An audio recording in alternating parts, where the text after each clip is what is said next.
What's up, everybody? Welcome back to your favorite wrestling podcast, the Monday Night Wave. It is now episode 7, 6? I think 7. 6? 7? We on episode 7? 7. Look at that. We almost to a whole like Star Wars, like trilogy times 2 with some spinoffs. Anywho, I go by Jay. You know, your music producer, wrestling aficionado, if you might, and I'm gonna pass it off to my host, the one and only. Take it away from here. Go for it. Welcome everybody to the Monday Night Wave. It is your mother's favorite heel, the wild card, the king of gorgeous. It is Hero, and Macho Lone Randy Lonage. I got a question for you, bro. What you got? What you got? What do you want to pot about? Oh yeah, snap into a cider. Yeah, Slim Jim, brother. Yeah.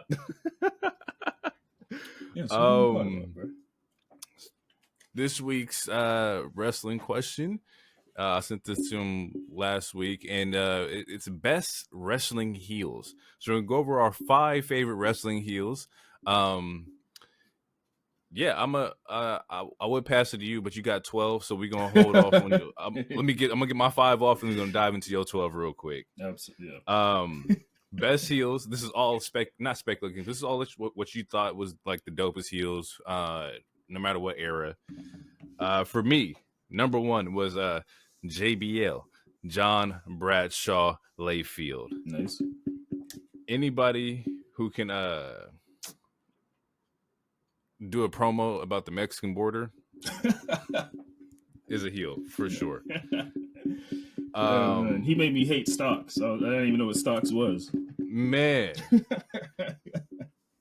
Next up, Edge, Rated R Superstar. Edge is just a good heel, the opportunist heel. Mm-hmm. Number 3 is The Miz, and this is my favorite heel out of this group. Number 4 is The Game, Triple H. Great choice. Cerebral Assassin. I think like the handlebar Triple H was like just a menace.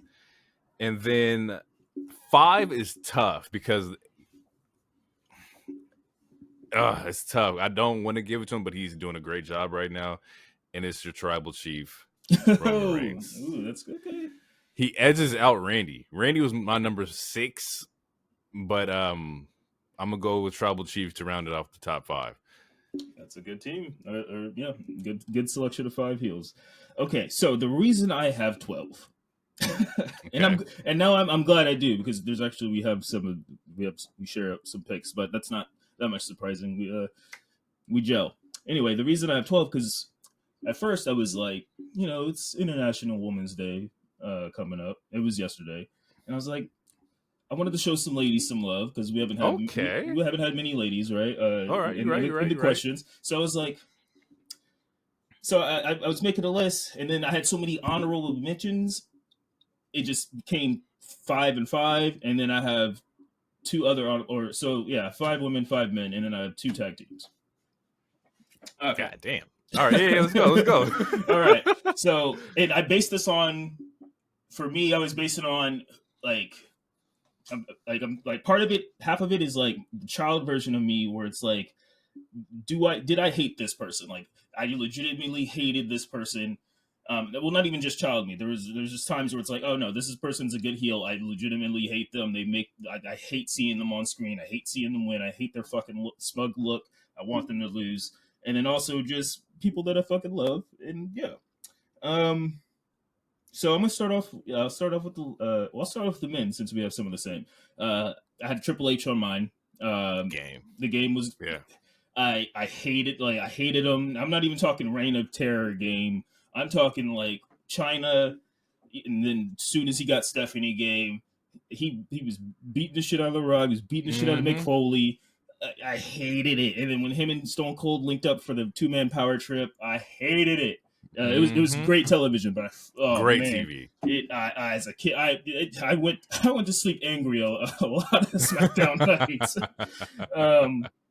Next, I also have JBL, another person. Absolutely just hated him. Could not stand him. All the Wrestling God.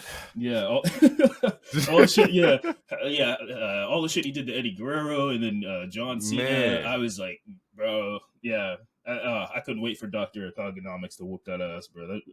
Oh yeah, man, yeah. And then his faction, Orlando Jordan, I think his name, hated him too. Yep. Couldn't stand him. I forgot about that. Yeah. I could not stand him.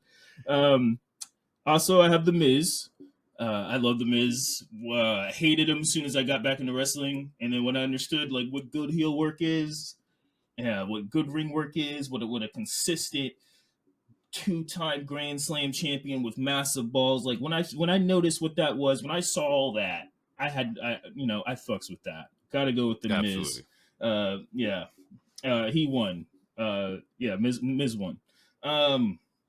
Then I'll do. I had Randy Orton. And Okay. There's a huge chunk of Randy's stuff that I missed when I wasn't watching, but before I stopped watching, and ever since I started rewatching, and then even just what I know from viral clips, that nigga was a menace. Yes. He's putting people. Yes. I mean, I watched him set a demon on fire. Watched him send multiple people out of the territory. The motherfucker was called the Legend Killer. He was knocking off all the old timers for no reason. Like, and then he redid it. He brought that shit back in the pandemic. Came back. Man, so it was knocking people off. Yeah, he sent Mark Henry to AEW. He sent Matt Hardy to AEW. He sent Big Show to AEW, all with punts. He punted them. He punted them, and then 90 days later, they were in the. And then so after that, I'm going with the Ring General, Gunther. I don't think there's. I don't know what else to say. I mean, he's amazing in ring, on the mic. He is the perfect heel to me. He is the thing about him is that he also like is the condescending heel. He'll beat you and then go back and be like, "You had a great match. You did a good job, kid." yeah. And then like he has goons, but he doesn't have to use them. He doesn't have to use them. And he has 30 finishers. He could just chop you. He could powerbomb you. He could make you submit. Love it. Yeah. So with the ladies, I have Ivory, specifically Ivory when she was part of Right to Censor, because I hated them. Oh my god, I hated the Right. Oh man, they changed Godfather. They're censoring everything, which this is all Justin Timberlake's fault from the Super Bowl. But this is as a child, I'm like, I was growing up. I wanted to see the puppies. Respectfully, I was on JR's side at that time. Jerry Lawler, that is. Excuse me. Correction. I do not share his views. I do not share his views in today's age. Nah. But 12-year-old me, I wanted to see the puppies. Then I have Stephanie McMahon, another person she's really good at making you hate her. Damn, Steph is a good one. That's a good one. Man, cannot stand her. Heel Stephanie which is most of her career is just, it's god awful. I hate it. In the good way. Kayfabe wise, it's like damn. I want to. I love when people. Yeah, when she gets RKO'd and shit. I'm like, yeah, no, please. Next, I have Mickie James. The Monday Night MILF. Mickie James is great. I don't know. She's great. Not too much to say about that. Then I have Alexa Bliss, who. Yeah. When as soon as she went to SmackDown during that's the draft, and she started coming up, I hated her, and she was beating all my favorites. She was beating up Becky. She was beating up Sasha. I was like, who is this 5-foot asshole? Like, I don't like her. I did not like her. Right. Kayfabe wise, I mean, no, she's great on the mic, and she's good. She's a good in-ring talent. She has some cool moves, and she's good with character work. And her character work is so good. That's why I hated her. We gotta give it to her because Bliss had like some amazing like moments as a heel, and she also carried in my mind in particular, like she was running SmackDown with the title, holding the title over her shoulder. Like Bliss did a phenomenal run, like Yeah, very, very revolutionary for sure. yeah, she had a couple good ass runs, and there was a point in time where she was carrying SmackDown. There was a point in time where she was carrying Raw for for what it was. She was Yeah, that was the champion. Everything was revolving around her, and her work with the Braid, that was good shit. I mean, there was there was hiccups, but whatever. Overall, it was still pretty. It was pretty decent. It was pretty good. Saw some character work. But yeah, yeah, I hated her. Couldn't stand her. She was good okay, at her craft. And then yeah. last, I'm gonna go with Bailey, because Bailey's one of those people. Once she went heel, I didn't like her until she went heel, and once she went heel, I was like, oh, this is what I've been missing, because her in ring was fine. I didn't like Mm-hmm. it's better than fine. Actually, I would say her jersey is definitely in the rafters, because she's someone who could elevate anybody. She could have a good match with anybody. Um, but yeah, once she went heel, it for me, it like super clicked, and I feel like it super clicked with the rest of the crowd. She's was one of the MVPs of the entire pandemic era. Bailey's awesome. So Yeah, I'm going with Bill Bailey's Bailey. she's definitely one of the ones for sure. Bailey has done some incredible heel work. She has, like you said, lifted everybody up. Yeah, I give that to you for sure. Bailey solid. And then so my honorable mentions, the two tag teams. I'm going with the Dudley Boys. Hated Yep. them sometimes too. Sometimes I loved them. Sometimes I Yeah. hated them. They're 3D and old women through tables and shit. Like, that shit is fire. You can't get more evil than that. I feel like you Nah, nah, nah, power nah, bombing nah. old ladies and shit through tables. The tables. That shit is great. That shit is great. And then for the second one, I got Edge and Christian, because there was a point in time where I hated them too, and they were super charismatic, and they were awesome, and they were I'm gonna give you one more. One more in the tag division. We got to throw the Usos in there. heel I think Usos. heel Usos was menacing and fucking people up.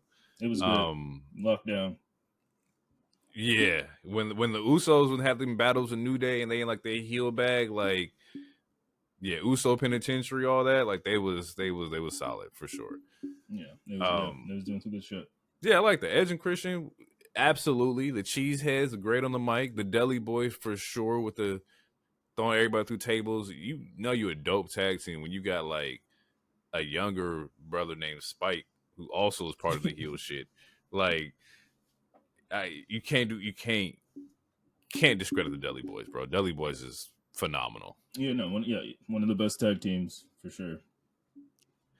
That's also kind of cool because like they took like that whole ECW aura about them and just kind of like PG-13 it for the WWE, and you still had like that big of an impact.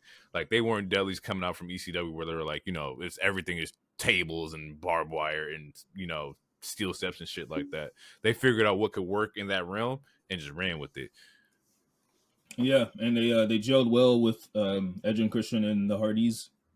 Mm-hmm. And the three of them. I mean, the three of them had great rivalries. It started TLC, old TLC. Yeah, they're very both of those tag team. All three of those tag teams are very important as far as tag team wrestling goes, with what it used to be and like what it is today. Without like the Hardys and some other people, I don't think we get like a Young Bucks or some other of these other tag Nah, teams. I'm nah, not saying that it's a absolutely full not. inspiration, but I feel like it. I mean, it's this. They definitely got some inspiration. So yeah. I feel like you can say that for sure. Um, yeah, I like the list. I like it all. I wish I created like a women's list because there's definitely a lot of women out there who have played like phenomenal heels, and I don't have anybody off the top of my head right now. But if I sat down and thought about it, like I could probably pull like 5 women. But yeah, overall, I like it. I like it. Oh yeah. Okay, All right. so Into the news. the news. First things first. In a non-wrestling newsworthy portion, we're gonna give our condolences to the family of Akira Toriyama. Rest in peace to the legend for sure.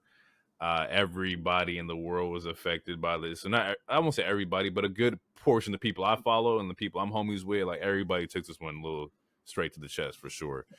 I would say it's the world. I'll be transparent. I cried twice. and I'm not even that, like, as far as the last 15 years, I would say I'm not as much into DBZ as I was, but I can't say that obviously it's not important to me and it's not a life changing thing. I mean, it's not even just DBZ. He worked on Dragon Quest, he worked on Chrono Trigger. Um, but no, as far as DBZ goes and just Dragon Ball and Dragon Ball Z, and I mean, just every iteration of it essentially is extremely important to multiple cultures, not just Asian culture, but clearly the black the black community, and then the Latino community. Like, and cartels literally have ceasefires when episodes drop. Like, do you Yeah, like that? That's extremely wild to be like, yeah, yo, let's stop all the gang war for 2 days. This new Dragon Ball Super episode just dropped. We gotta watch it. That's fucking insane. Not even Stan Lee had that much power. And hell Stanley, no, and I would put them in the same sentence or same breath absolutely. as far as creators. Um, but yeah, no, it's we lost the legend. We definitely did for sure, man, and it sucks. Um, but I will say that without Toriyama's influence, we don't get the rest of these animes. I don't think if Dragon Ball doesn't blow up, I don't think we get One Piece and Naruto. I don't think, not No, to we the don't. effect of how popular they are now. Like he literally like birthed like this whole like anime like run. Yeah, no, Like like it, he damn near created shonen, like like the shonen literally. style with the goofy protagonist who loves friends and all that shit. Yeah, no, we don't get a lot of these Yeah. other ones. These new goats, these new Mount Rushmores, we don't get a lot of them without Dragon Ball. You know? It's funny because I remember growing up, I used to see like, oh, the big three. The big three was Bleach, Naruto, and One Piece. I think that was like the big three. Yeah, And I was like, what you mean? Dragon Ball is the big, they part of the big three. And they're like, nah, nah, nah. Respectfully, like Dragon Ball is the father of the big three. Like that's what, like, yeah, let them run with the ball.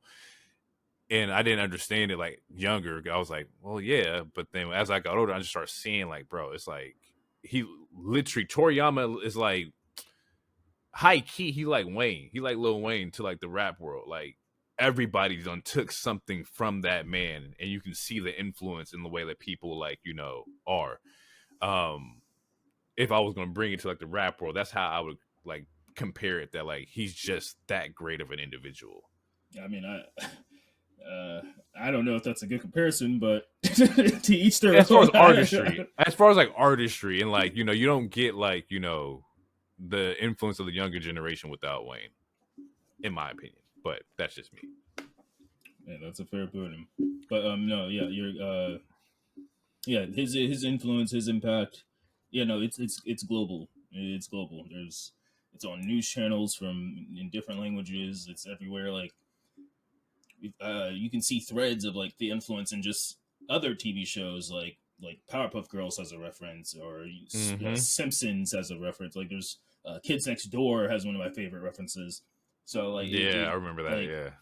Dragon Ball Z, and and so, and also in hip hop, there's, fucking, there's a Big Sean lyric. I can't think, or he says something about going Super Saiyan. Like, it's in hip hop, it's in other TV shows, Western culture and other cultures. Yeah, no, it's yeah, It's it's undeniable. godly. Yeah, no, it's Undeniable, bro. yeah, great shit. So yeah, R.I.P. To the legend, man. Yeah. Okay. Let's start off with the wrestling news. What you got? We started getting the Hall of Fame announcements with the E. The very first person was Paul Heyman, and then we got Bull Nakano, I believe Yep. it's pronounced. And then the Winham, Bray Wyatt's dad and uncle, I believe, were just announced Yeah. yesterday. Yeah. So yeah, we're Uh, the Hall of Fame's rolling up, and yeah, we started getting announcements for that, which is cool, and it's about time for Paul Heyman. Also, I read that yeah. he purposely didn't want, because I read that he was supposed to go a long time ago, but Hmm. he didn't feel like doing it because he was still working. But regardless, it's about damn time. He deserves it. Um, Speaking of influence, like, yeah, Paulie, he plays a huge influence and impact to the wrestling world, and without him, Definitely. a lot of cool shit we don't see or experience. So, um, yeah. Uh, who inducts him? Because you know where I want to go, but they're definitely not going to do it because of recent events and whatnot. Yeah. Well, and also I don't know if he's a good speech person. I'm not. I don't know. Yeah. Anyway, I would go with Stone Cold and RVD or something. Somebody said Punk. I thought I saw somebody say Punk, which I could see that too. I didn't. I saw Stone Cold too, and I wasn't. Where does the Stone Cold influence come from? He was like when Stone Cold had hair, they worked with each other. And Oh, okay. I think he was his manager at a point in time. Got you. All right. Yeah. Bubba Ray would be another choice. I don't. That's true. Anyone from ECW. That's true. Since you can't really use Lesnar like that, I would just say anyone from ECW. Really, a couple people. Yeah, I'd be like, yeah, I have Bubba. Dreamer. Yeah. Somebody like that. Yeah. Okay, that makes sense. In other news, it's short, but Vince sold the rest of his remaining shares, so yeah, he's officially for sure got the fuck up out of there. Get him gone. Yep. Get him gone. Good riddance. Sayonara, man. I saw that. Congrats to Dom on getting married. Shout out to Dom for getting married. That's really dope. I love seeing like wrestlers outside and like environments living and shit like that. Like that's really fucking cool to me. Yeah. So it's definitely a good moment for him. I'm glad to see that for him. Yeah. And what's her name? Go ahead, my bad. No, you're good. Damn it. Tanel Dashwood and Roderick Moss, whatever. Riddick Moss. Baron Corbin. I think it was Riddick. Yeah, they got married on the same day too. So awesome. That's dope. Okay, cool. Shout out to them too. Yeah. Shout out to everybody getting married, man. I respect it. Sammy Guevara suspended. Yeah, so I feel like that's the biggest news this week. I think. I don't have anything else. There's one more. Oh, there's one more. I got one more. Yeah. Yeah. So in context, so he gets suspended for the match that happened on February 14th, which I think was a Collision or a Rampage. Where I think I don't remember Rampage, if we, I don't remember if we talked about it or not, but yeah, we did. Okay, yeah, he went for a somersault or a moonsault, and he landed on Jeff Hardy's head, and he was pretty much concussed. The match didn't stop quickly. For what, like, some of the stuff that people saw, it was already edited because it was a tape match. But so according to what people saw, the ref never stopped the match. The ref should have stopped the match because he was clearly concussed, and at some point, Sammy gives Jeff Hardy the GTS for the finish. So the confusing thing with the suspension is that he's the only person that got suspended. And the only reason I can see that he's the only one that got suspended is if he was told to stop the match and he hit the GTS anyway and like went in for business for himself. Otherwise, why is the ref or the ring doctor not also getting any punishment? I could see that too. I can also see that like the news not coming out that the ref would also be suspended because nobody's really paying attention to like the ref. You're paying attention to the big name, which is Sammy. I would assume that if Sammy got suspended, the ref definitely got hit with something too. I saw that there were people or the IWC saying like it could be like, or it could have been some miscommunication. Regardless of that, though, is that like as a ref in the ring, your job is to, when you see somebody get their lights fucking knocked off, fucking go up there and just end the match. Like that's the only move to do. And he's an older guy too, so it's he should just end the match. I'm sorry. Sammy should also have like the same kind of like knowledge of like, hey, this guy's out of it. Let's just wrap this shit up. I hear plenty of stories from other wrestlers talking about, yo, so-and-so was out cold and we had to end the match, or we had a hurry up finish, or we had like an emergency finish because of shit like that happening. It's a rightful suspension. Like, safety is everything, bro. Yeah. And okay, well, another question that's weird about this is that Why did it take so long? Because he had another match the following week. So that also Well, I know doesn't like make much sense. they have a whole disciplinary commission thing where I know like they try to It, go through like the due process of everything. I don't know how their shit it's works. according to Tony, it's Daniel Bryan and 2 lawyers. So it shouldn't like. And it And in my third, what were I'm sorry, my third. This is technically Sammy's third suspension in the 4 or 5 years that AEW has been a thing. So then also, why does he still have a job? AEW is really hard to get fired from AEW. Respectfully. It's very fucking. They're almost like a union, which is fucking crazy. Without a union, um,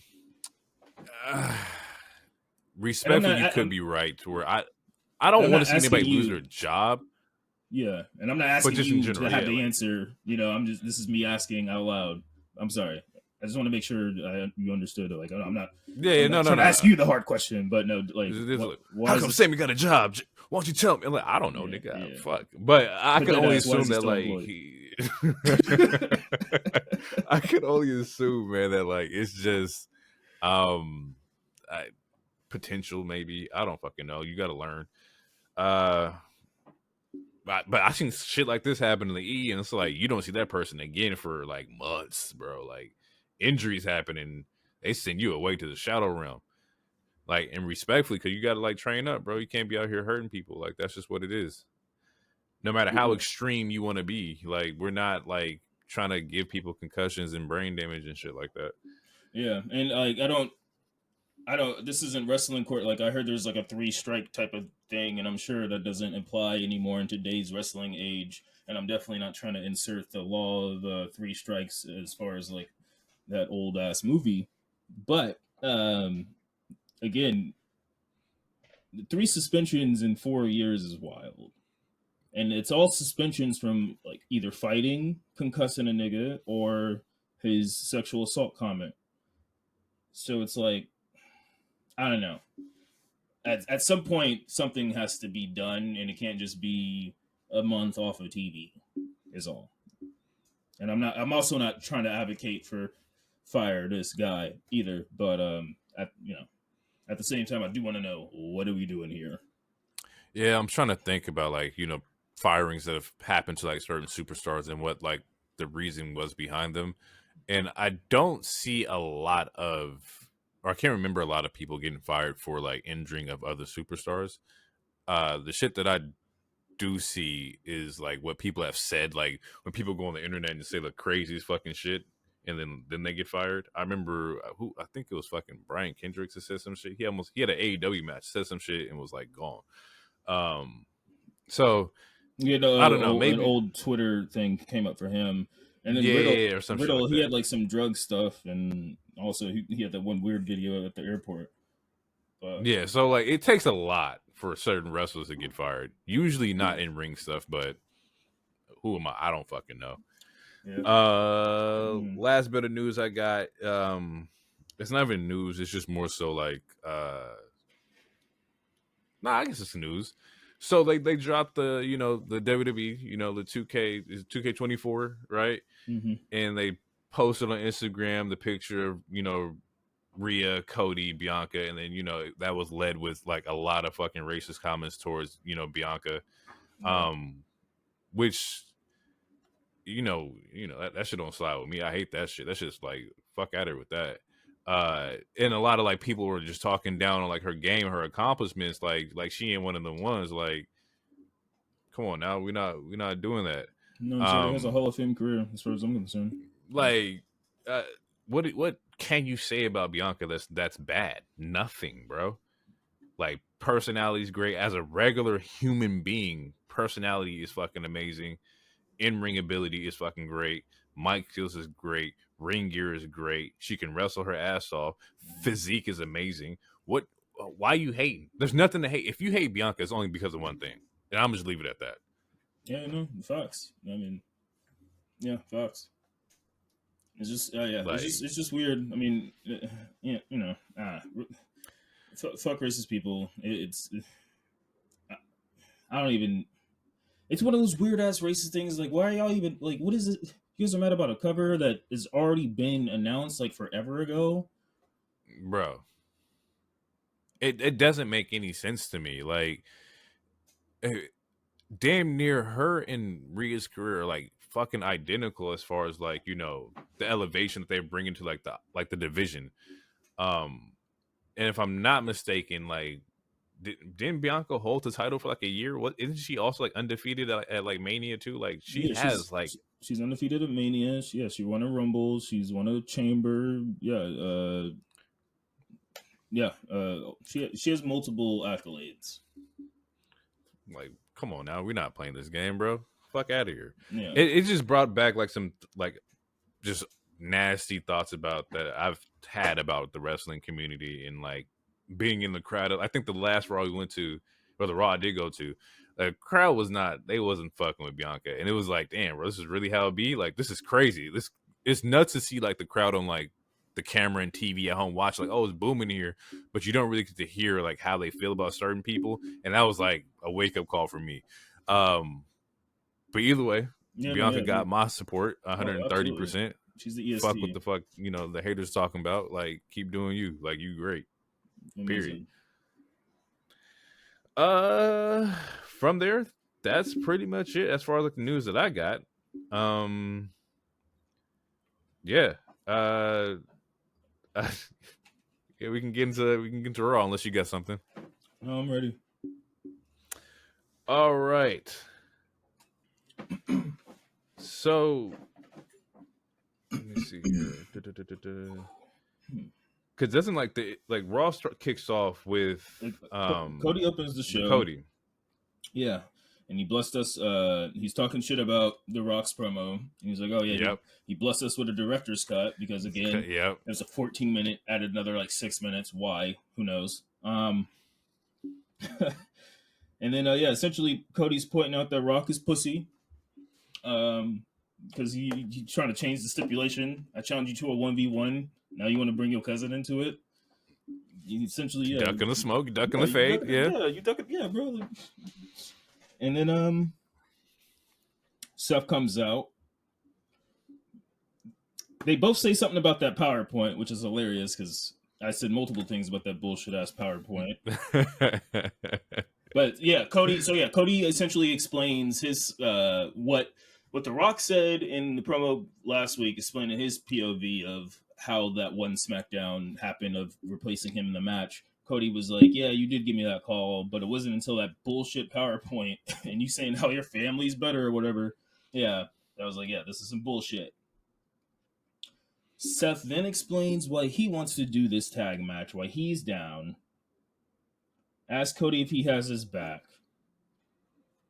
which he never technically got an answer. He didn't get an answer from that. And he gave Seth an out. He's like, I know if you don't want to do this, you know, it's all good. And Seth's like, nah, man. Yeah. He's about that action. He wants to take the power back. Yeah. And then they said they'll be there on Friday. And then there was a line that Seth said, but that people was talking about on the internet. If you want to talk about it, we can talk about it, but I'll go past it because I'll there's something about Friday about that I got. We can tie it into Friday if you want. I don't know what line you're talking about, but we can tie it into Friday. Diarrhea line. Oh, the yeah, that was funny. I love that. That was great. That was a great little segment there. You liked it? I thought it was funny. I didn't think like it was like groundbreaker or nothing like that, but the whole Rock diarrhea thing, and I also saw that people were like didn't take they misconstrued it. They didn't perceive it the correct way, which I believe was Seth making fun of him. If that makes any sense. Yeah, I mean it's not supposed to be a think piece, but that was the entire point. It was essentially Seth is making fun of the way that Rock insults people. Yeah, it's just run-on sentences, literally diarrhea. So that makes sense. Like, there's no major think piece about this. It was just he's making fun of The Rock. And as corny as it is, and it was corny as a Seth stan, I will say it was corny, but I understood the point. The crowd, sold out crowd, by the way, was still chanting it. And then they also chanted again this Friday at another sold out crowd, by the way. So they packing them out. Also, Seth is 100% cleared. Yeah, yes. That's the biggest news. The man is 100% cleared and ready to go. So your boy's ready for the action. just in the nick of time.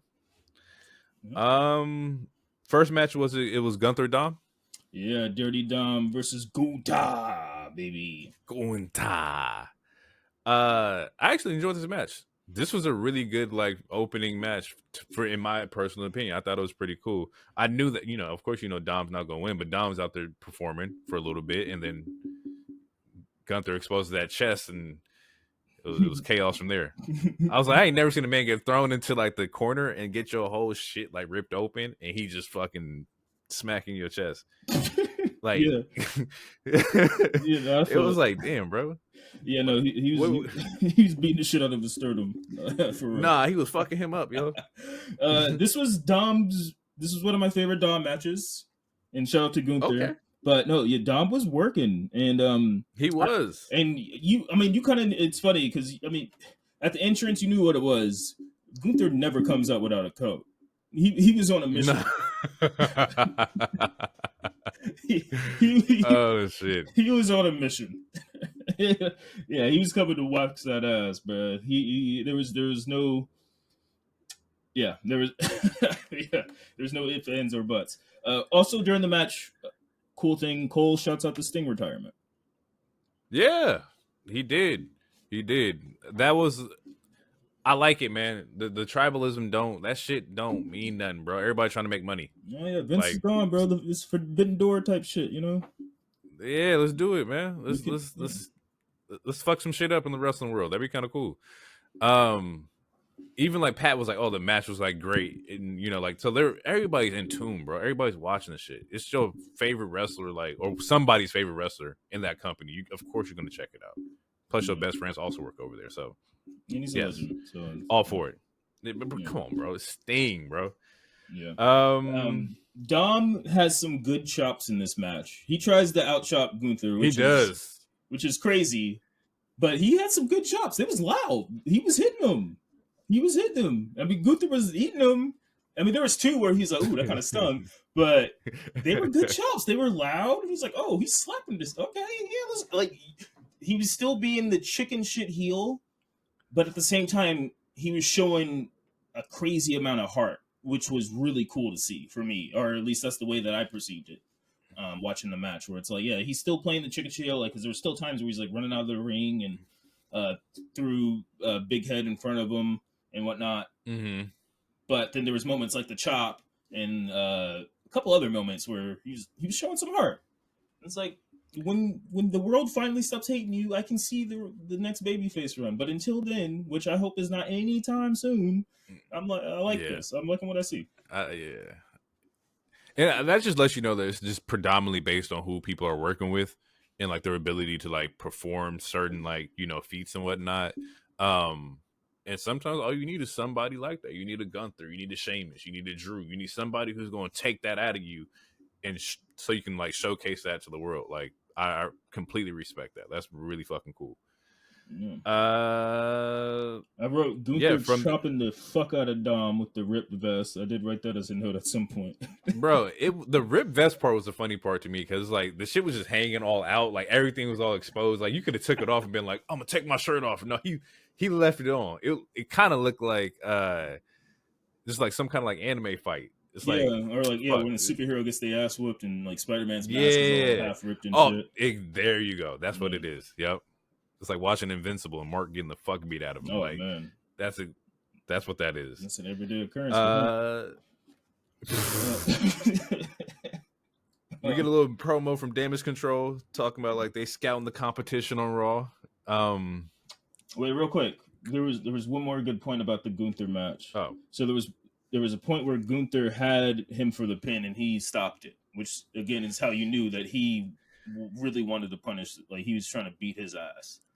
Yeah, I did see the fake stop where he lifted. Yeah. And then, I missed that. That's good heel work. Yeah, it's great heel work. I do it in the video game sometimes. When someone pisses me off, like, oh no, I'm not done. It's not over. No, I'm not done. I just wanted to let you know I could do it. And he sets up Dom for a power bomb and he reverses it. It was a good reversal and a good. I wouldn't say I would say false finish almost. It was cool. It was a good roll up. But yeah, and Gunther easily retains, and yes, then we get the damage control thing. Yeah. Take it over. Damage control comes out there, or not come up, but backstage, the whole group's out there scouting competition for the tag team division.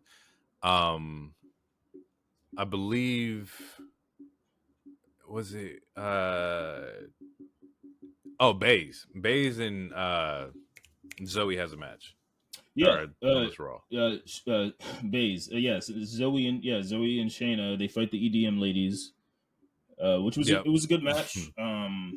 Yeah, they have a good moveset. Their characters just, and I mean honestly, that's for both tag teams because I like Shayna, I like Zoe, and I don't mind the EDM girls either. It's just there's not a whole lot of character. Like, who the hell are you guys? Because Shayna, I know, is just she's the submission magician. She has a deck of cards like she's Gambit every once in a while, and then Zoe's just buff person of color, I guess. I don't know. I like her music and I like her moveset. I like and I like the EDM girls. I like them. They just don't have that was the next match, so like I can talk about what I looked at or saw in this match. They're putting effort into the women's tag division. That's my first takeaway, is that they're trying to build up the division. That's really hard to do when you have no build up. We don't particularly care per se, but they're trying to like. Exactly. They're trying though, which is all I can ask for them, is that like put them on the screen, let us make our decisions and how we feel about them. Right. I left that match with like because I think at the end of the match, I hate the word kabuki words. I don't like kabuki, but Kairi and Asuka approach Shayna and Zoe because that's going to be the match next week, I believe, next Monday. I think so. And I was like, man, Shayna could go toe to toe with Asuka. I could see that. I think the lopsidedness in this is maybe Zoe against Kairi, but I think Shayna Asuka is a very neutral matchup as of right now. Yeah, they fought in NXT twice, maybe once or twice. It's good. I mean, on paper, all four of these women could work. It should be a good match. I would be surprised if it's not a good match. Personally, that's a better way of saying it. Like, this match should be good. Like, don't fuck this up. At worst, it should be just mid. I live with that. Yeah, I can live with that. Neutral, just a fine, good match. But at worst, it should be mid because all four of these women can work, and they're all. Zoe is probably the greenest one as far as like how professionals and how who's been on the main roster longer. But again, like, she has a good moveset. She looks good in the ring. They all look good in the ring. Yeah, it should be a good match, especially if they get time to give them 20 minutes. Yeah, I mean, they're not on SmackDown, so do get some time. We get a Judgment Day segment after Dom gets his fucking chest obliterated, where he's like all huddled up, to the side with Rhea, and there's a semi Andrade moment in there. Yeah, he walks by, in the infirmary room or whatever you call it, and they're planting the seeds that Dom wants the Judgment Day to scout Andrade and potentially have him join the team. They because there's another reference to it later during Andrade's match. But yeah, that's okay. Yeah, they're slowly. I mean, I mean, they're teasing. He's going to be involved with them at some point, whether it's feuding with them or whether he joins. It's planting seeds that he's going to have a program to some degree with this group, I think, with the Judgment Day. Yeah. Now, who do you think if you can pick an opponent for Andrade, who are you picking out of the Judgment Day? I mean, fight all of them. Fuck it.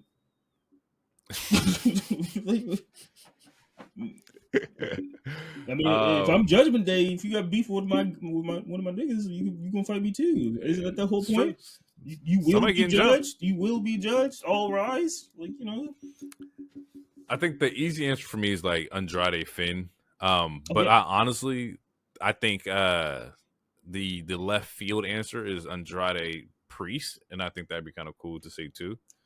I don't know what that looks like. I don't have a picture in my head of like how that match goes compared to like I know Andrade and Finn is an immediate banger. Like that's just if I had to guess, I'm saying I think he's gonna fight all of them.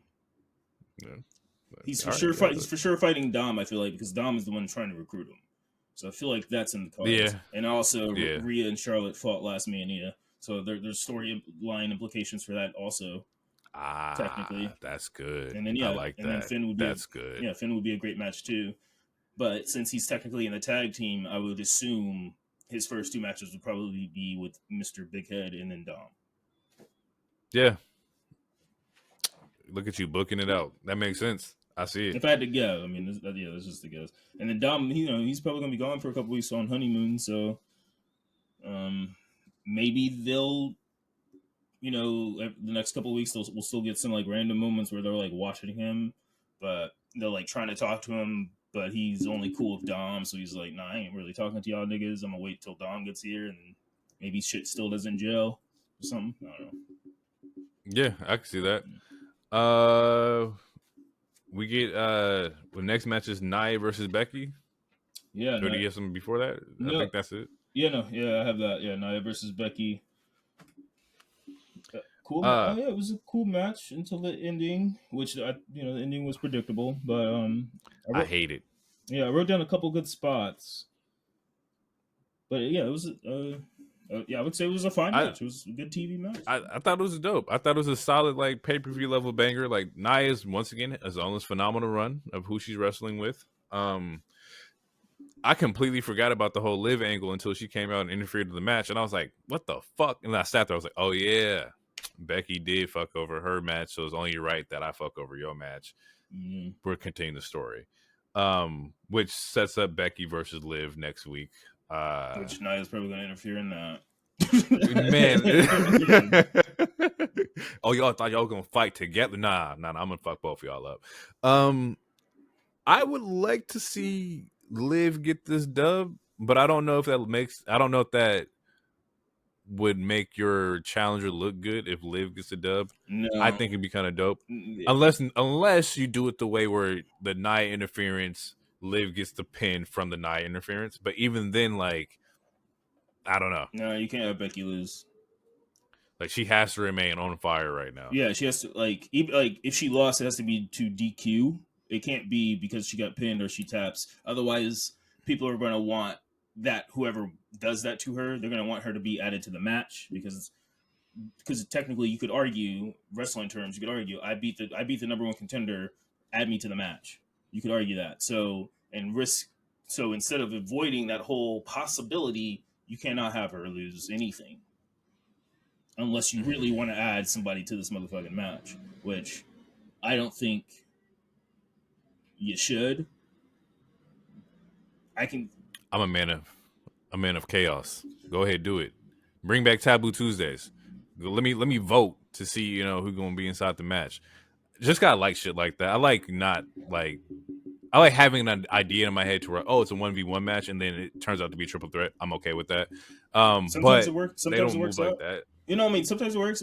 That's what Daniel Bryan did to Edge versus Roman, and that's true. Sometimes it works, and I think Liv has enough star power to where, like, it wouldn't be super eye rolly if she was to be added to the Mania match. But I think having Liv versus having Rhea versus Becky for the first 1v1, at least with these current iteration of these characters, is such a big match. It's like adding too much season into already good food, I feel like. Right. It brings it back to like the storylines have already been mapped out and planned out for at least 4 or 5 months now. Plus Liv just came back, so I don't think like her momentum is like ready for that yet. Like it doesn't make sense to me, like, oh, immediately you come back in the Mania picture. Like she doesn't have like CM Punk levels of attraction as far as like, main event shit. So we could set it up for next year. Maybe it's a Becky versus Liv for the title next year, and that's just me assuming that Becky wins because Becky can go in and fucking lose too. I would actually prefer if she lost, to be honest. Like I think Rhea is a solid champion, so I would roll with that. Yeah, I feel it. We get go ahead. I'm gonna let you go. So yeah, so just let me I'm gonna list this spot off real quick. There was a cool Samoan drop outside that was cool. Nia did a dope ass leg drop. It looked good. Becky kicked out. That was a crazy kick out. Becky did have a really stiff ass Molly go round that clearly hit Nia in the face. It's really good that she didn't like get busted open or broken nose because like, she could have easily. Yeah, because she hit Nia in the face. I don't know if she just didn't get enough air or if Nia was too far or what, but she hit her in the face. But yeah, that panned out. And then yeah, it was a solid match. And yeah, Liv interrupts. Yeah, that's all I got. But yeah, I just wanted to reference that's how I feel. Samoan drop was good. Yeah. Nice Samoan drop is solid. Actually, all Samoan drops is fucking solid. Yeah, so next match we have is the Andrade versus Apollo Crews. Oh, okay, wait. Before that, there's two backstage entrances or backstage stuff. Segments? Yeah. I know I'm missing promos. Yeah. Yeah, so Ricochet talks to Adam Pearce. He wants an IC shot. They have a cool handshake. You can clearly tell Adam Pearce has been to a couple barbecues with black people. Yeah, and then Judgment Day show up, and Priest is like, JD wants to fight Gunther, and Gunther's like, I want to do it, and yeah, so which that sets up for the announcement later, but yeah, and then there was the second backstage thing. Bex and Liv argue because Liv is like, oh, you can dish it, but you can't take it, blah blah blah, and then yeah, they set up for the fight for next week. Yep. And then Andrade comes out with a cool ass entrance. Yeah, Andrade's entrance was solid. Visually, I was like, I like what they're doing. They're giving him the red carpet treatment, which he deserves. Entrance is solid. What I did not like about this was me finally seeing Apollo Crews. And I love Apollo Crews, but I didn't want him to be like the first debut jobber to Andrade. Like, Apollo Crews is a good fucking talent. It was competitive. It was a competitive squash. It was a competitive squash, but you knew they wasn't gonna make the man lose on his debut. And that's just how I feel about it. Like, Apollo's been, I haven't seen Apollo anywhere. Like, I didn't know he was still with the brand, bro. Like, so when I seen him, I was like, okay, fuck, good to see Apollo Crews, but shit, man, the debut for Andrade. I had my note for this is I love the new DDT finish that Andrade had. Oh, that's not new. Which is really fucking dope. It's not new? No, that's always been. I've never seen that shit before. That shit was fucking hard. Well, that's because he never won in AEW. Fuck. Fuck. Shit. That shit hurt. It hurt me too. But as far as the Apollo thing goes, yeah, it's good to see him. Yeah, it was a competitive squash, and it goes back to I don't remember if it was last week or the week before, but it just goes to things like sometimes WWE like again it's like anime or any other thing, like there's an ecosystem, and sometimes you need jobbers. And not everyone can be champion, and sometimes it works out, sometimes it doesn't. But yeah, you need jobbers, and it's better than being in catering because we haven't seen that nigga in like 5 months. That's true, and I think it's more so to do with like who Andrade would be comfortable working with for his first time back. And I think and Apollo's a great talent. He's a great choice for that. And they're probably friends. He's a great choice for that. They were in NXT together and shit too. So that's one way to look at it. Like, from a fan perspective, I'm like, damn, I want to see Apollo Crews out there doing something. But from a worker standpoint, he's just a really good person to work with. Yeah. Like, that's probably the more logical reason behind it. Yeah. Then we get a Sammy promo. So after right? so after the so after the match, that's when Adam Pearce announces the gauntlet for the number Okay. one contendership for the IC title at WrestleMania. And in that match is Shinsuke Nakamura, Ricochet, Sami Zayn, Chad Gable, JD McDonough, and Bronson Reed. Yep. Well, actually, technically, that was announced before the Andrade Apollo match because I have notes on the match. Oh yeah, there was a superplex. There was a superplex into a Three Amigos. That shit was fucking fire. I did see that. Yeah, that was a good fucking spot. That was dope. There was a fire ass. I love his reverse elbow. That the move where he kicks, and the opponent dodges it, and then they run into a back elbow. That is my favorite fucking move ever. I love that shit. And then he did the running knees, and then when he does it, the crowd chants "C." That shit is fire. And then hammerlock DDT for the finish. Yeah, I had to state those other points real quick. Bro, Andrade is just such a great fucking worker, bro. Andrade is so fucking dope. Moveset is solid. Everything looks clean. Like what don't you like, bro? Push this nigga, bro. Yeah, get him out of here. But yeah, Sammy promo. Yes, Sammy has a promo, and it was good until MAGA Feet came out and started saying something in her blackface. I didn't understand it.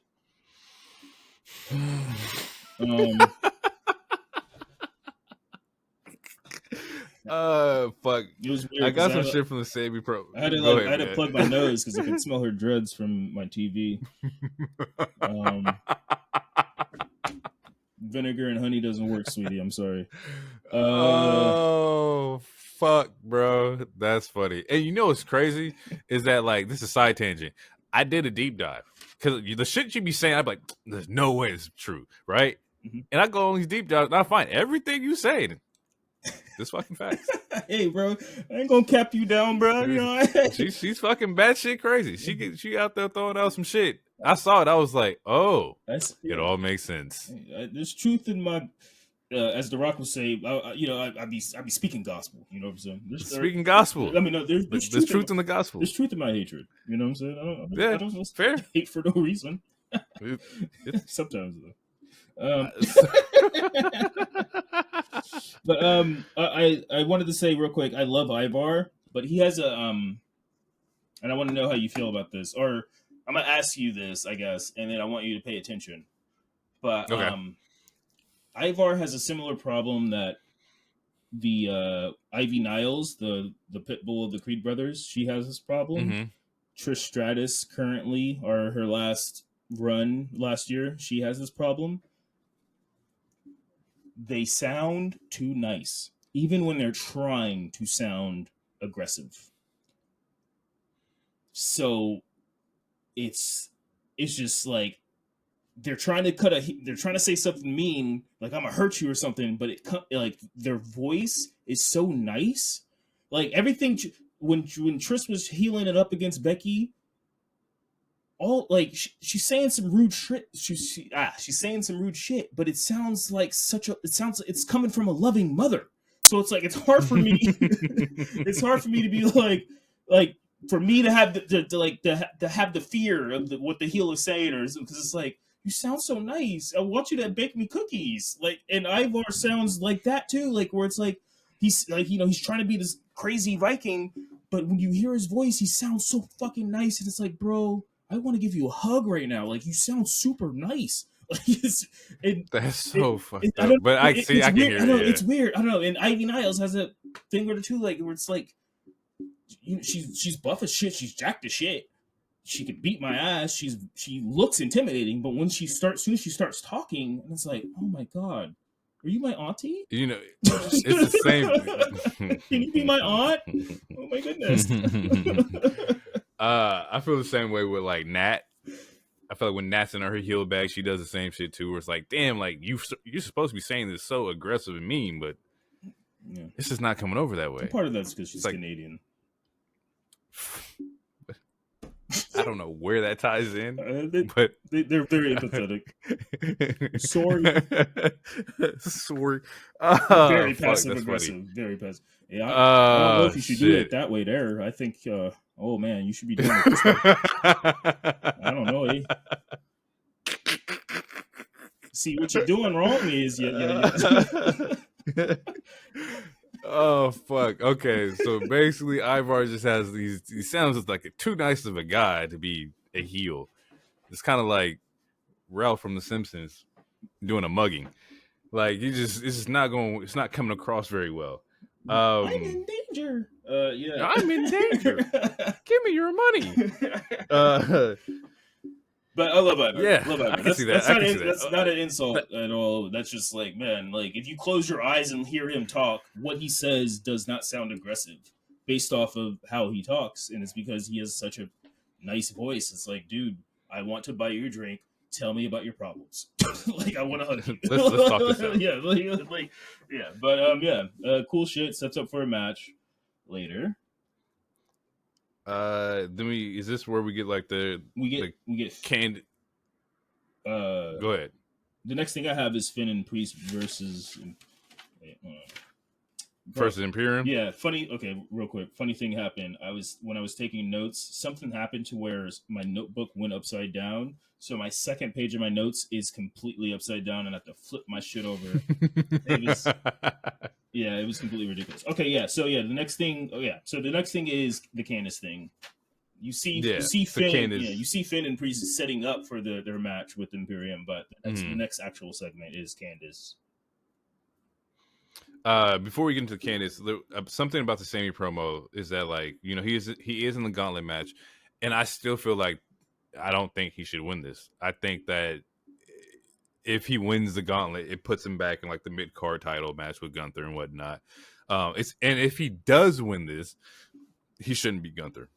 Yeah, see, I thought the whole like point of this was to put Sammy back in like that main event like title picture, or like that group of like individuals, which they so desperately need right now because you're running on like fumes with like 4 individuals, I believe. Yeah, and Raw is gonna need the biggest baby face besides Anyway, I 100% agree with you, especially because I do not know the date, and I refuse to look it up right this second. But there is going to be a PLE in Germany at some point, relatively soon.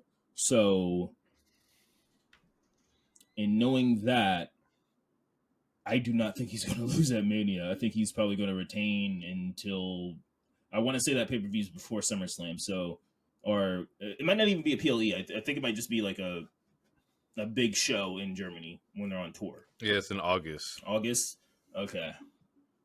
Yeah. Bash in Berlin. Yeah. August 31st, 2024. I don't know if he's going to lose the title because of that. Or if he does lose the title, then he's going to be in the main title picture during that. But I can I imagine him getting the main event match similar to what Rhea just got at Elimination Chamber. So, and they about to go up in Germany. So I'm assuming he's going to have a title for that. And that's fair. So in saying that, I don't think he's going to lose the IC. So in saying all of that, I don't think Sammy should win. Honestly, I think Sammy should start off first and run all the way until whoever the last person is. Just to give it to Gable. Yeah, I want Gable to get it so bad. But that's the thing. I want Gable to get it too. But if what I said is a real thing, then that means Gable's going to lose again during Mania, and I don't know if we should see that either. Or pivot, maybe you do Gunther world title in Germany. You still got some time away. Yeah. No, I mean, and that is an option. That is an option.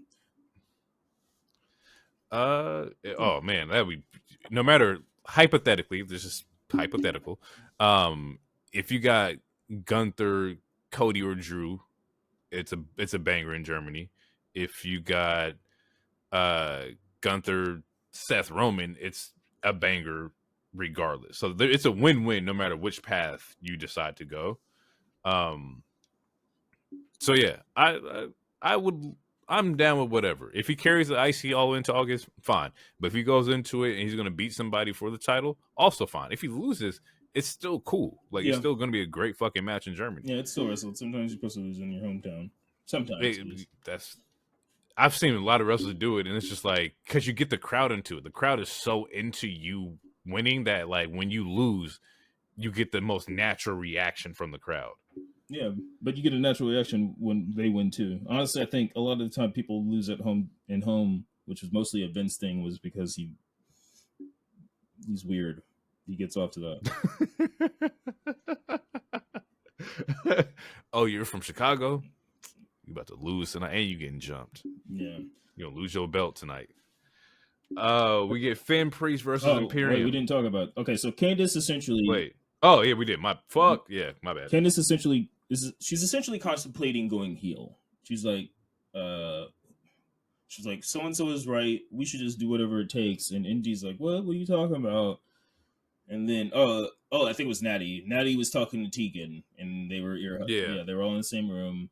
And Natty's like, oh, you got to listen to me. You need to listen to me. You're just a rookie. Blah blah blah. Candice is like, yeah, I think she's right. Maybe you should just stop giving a fuck. And then Maxine is like, what? No, you got to believe in yourself or something. And Candice is like, the fuck do you know about anything? You've had 5 matches, so excuse me. I have no pity party. Yeah, I don't want no pity party for motherfuckers who only had 5 matches. Who's just getting booed. Can't lace their boots. Yeah, just getting booed virally, bitch. Last week. Man, it's crazy. That's what Candice basically said. I didn't say the people. Candice said it. I didn't say Candice on national TV. That's what she said. I mean, in my fan fiction, that's what she said. She said, I said, bitch. And then after that, we get Judgment Day versus Imperium, another solid tag team match. Tag team division, it's been on fire. We get at least 1 or 2 good tag team matches every single week on both shows. It was tag team's looking good. Yeah, start of the match, Imperium was working the fuck out of Finn. Yep. Both teams were playing heel shit, which was really fun because you don't see that too often. I don't remember what they did, but I wrote that down for a reason. But they were both doing some heel shit. I think they both distracted the refs at different times, like back to back or something like that. It was some heel shit, but it was good shit. I loved it. Something you don't really see that often. And Finn moved something you don't see often. Finn did a scissor kick. Love that. Love Finn. Love Finn. If you guys didn't know that already. My notes is that like I have like the tag teams are looking strong, and also by the way, yes, Finn is amazing. The tag team champs are looking strong, and I was like, man, like I want Imperium to get it, but for the way that like for Judgment Day's momentum, they're coming off Elimination Chamber where they just beat Pete and Bates. So, like, you want to make sure that they're still looking as good as they possibly can. And for storyline and kayfabe purposes and whatnot, like, they are looking fucking amazing. Doesn't take away anything from Imperium because they are also looking good.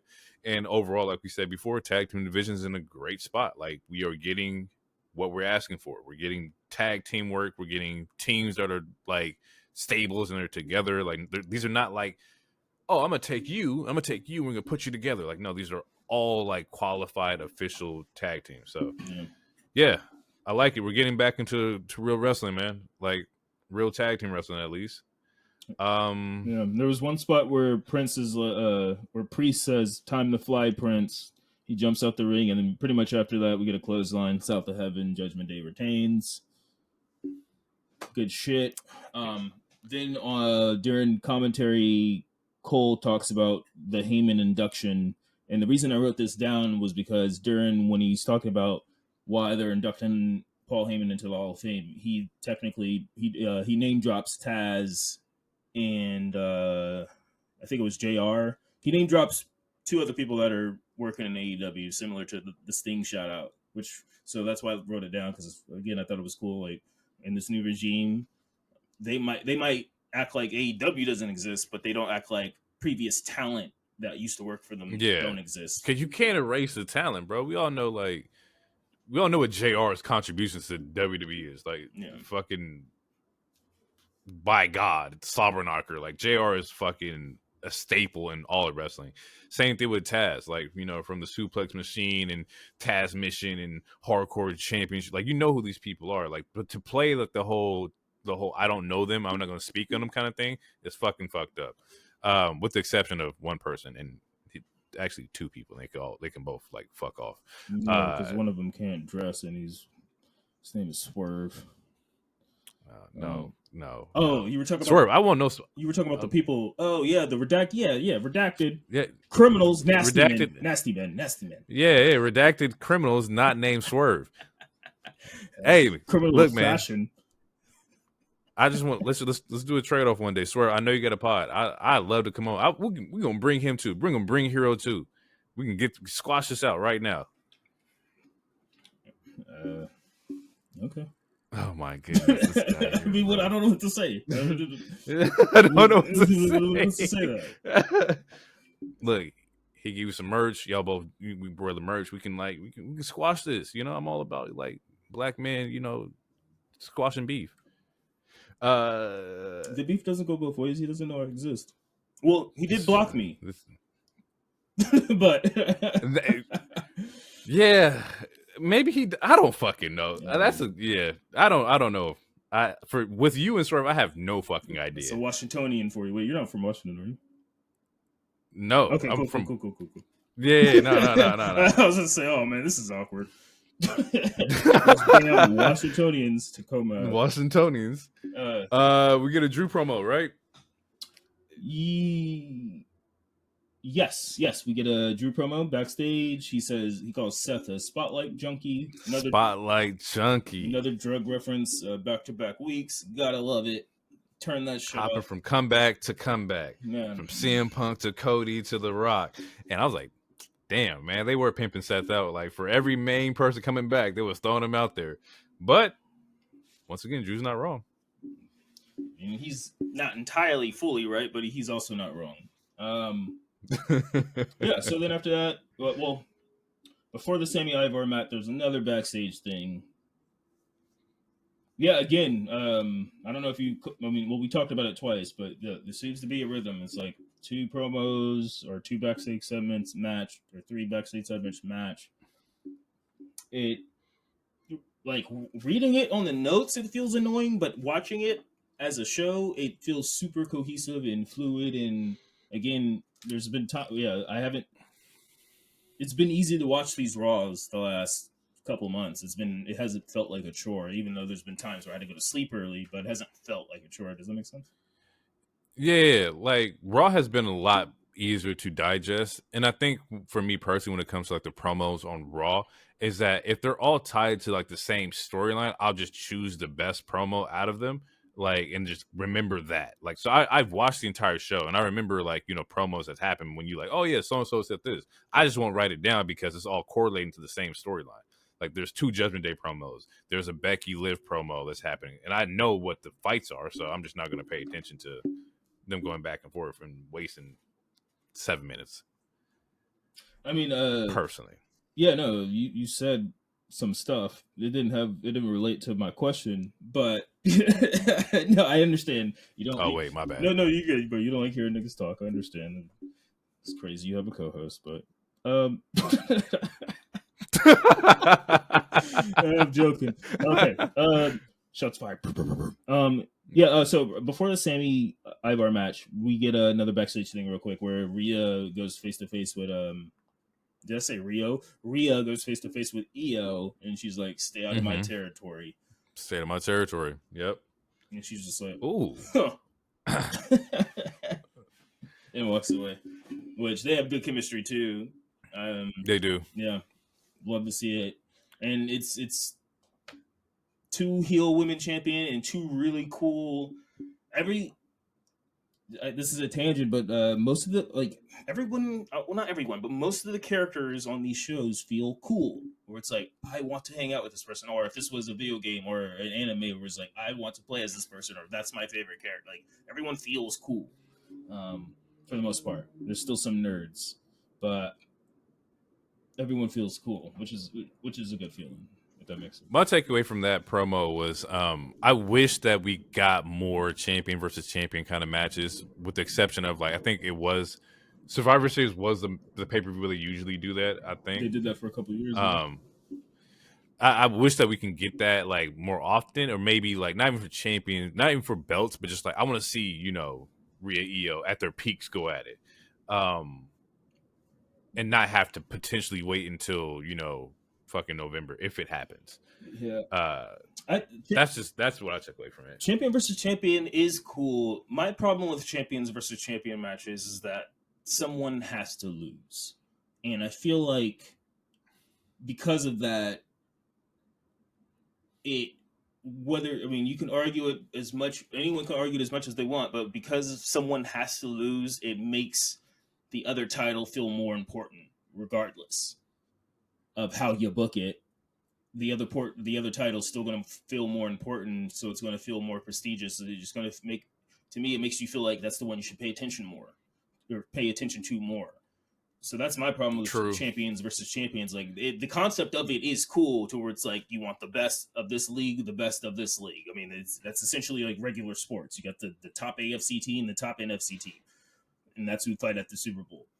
But yeah, the problem, as far as like wrestling goes, that's where it differentiates, because again, like someone has to lose, and to me, it just makes the other title feel less important. So it's like, oh, this one, or so this year, hey, the IC is just way more important than the US. It is what it is. Or like when we had Roman versus Big E, I wanted Big E to win that I know, match. yeah, that's where my head, that's where my head went. Yeah, I wanted him to win a match so bad, and I understand why he lost.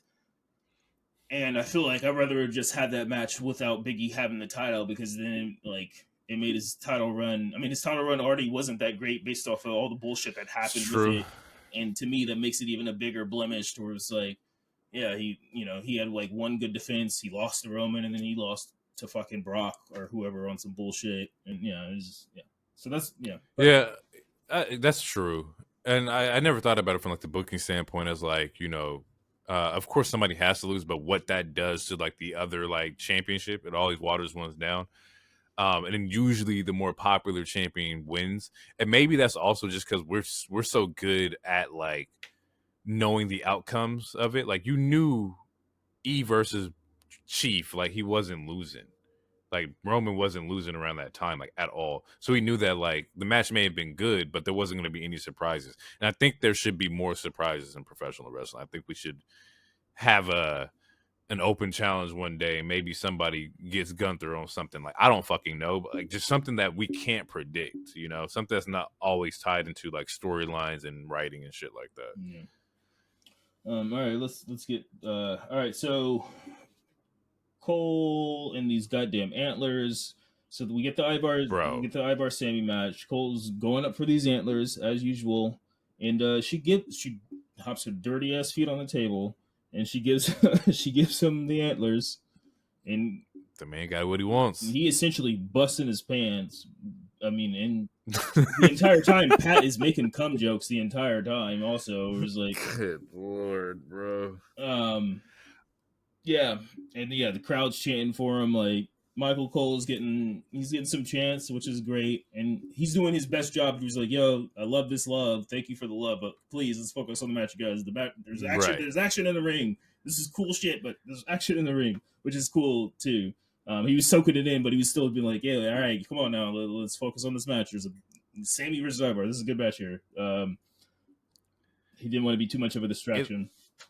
There was a selfie that came out of him with this in the selfie with Pat. He's also doing an announcing with the horn still in his head. So like he's in full character with these horns and everything like that.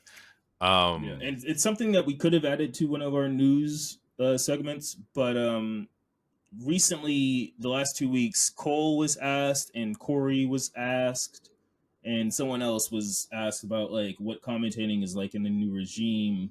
And essentially they're all saying that it's more carefree. We're allowed to be ourselves.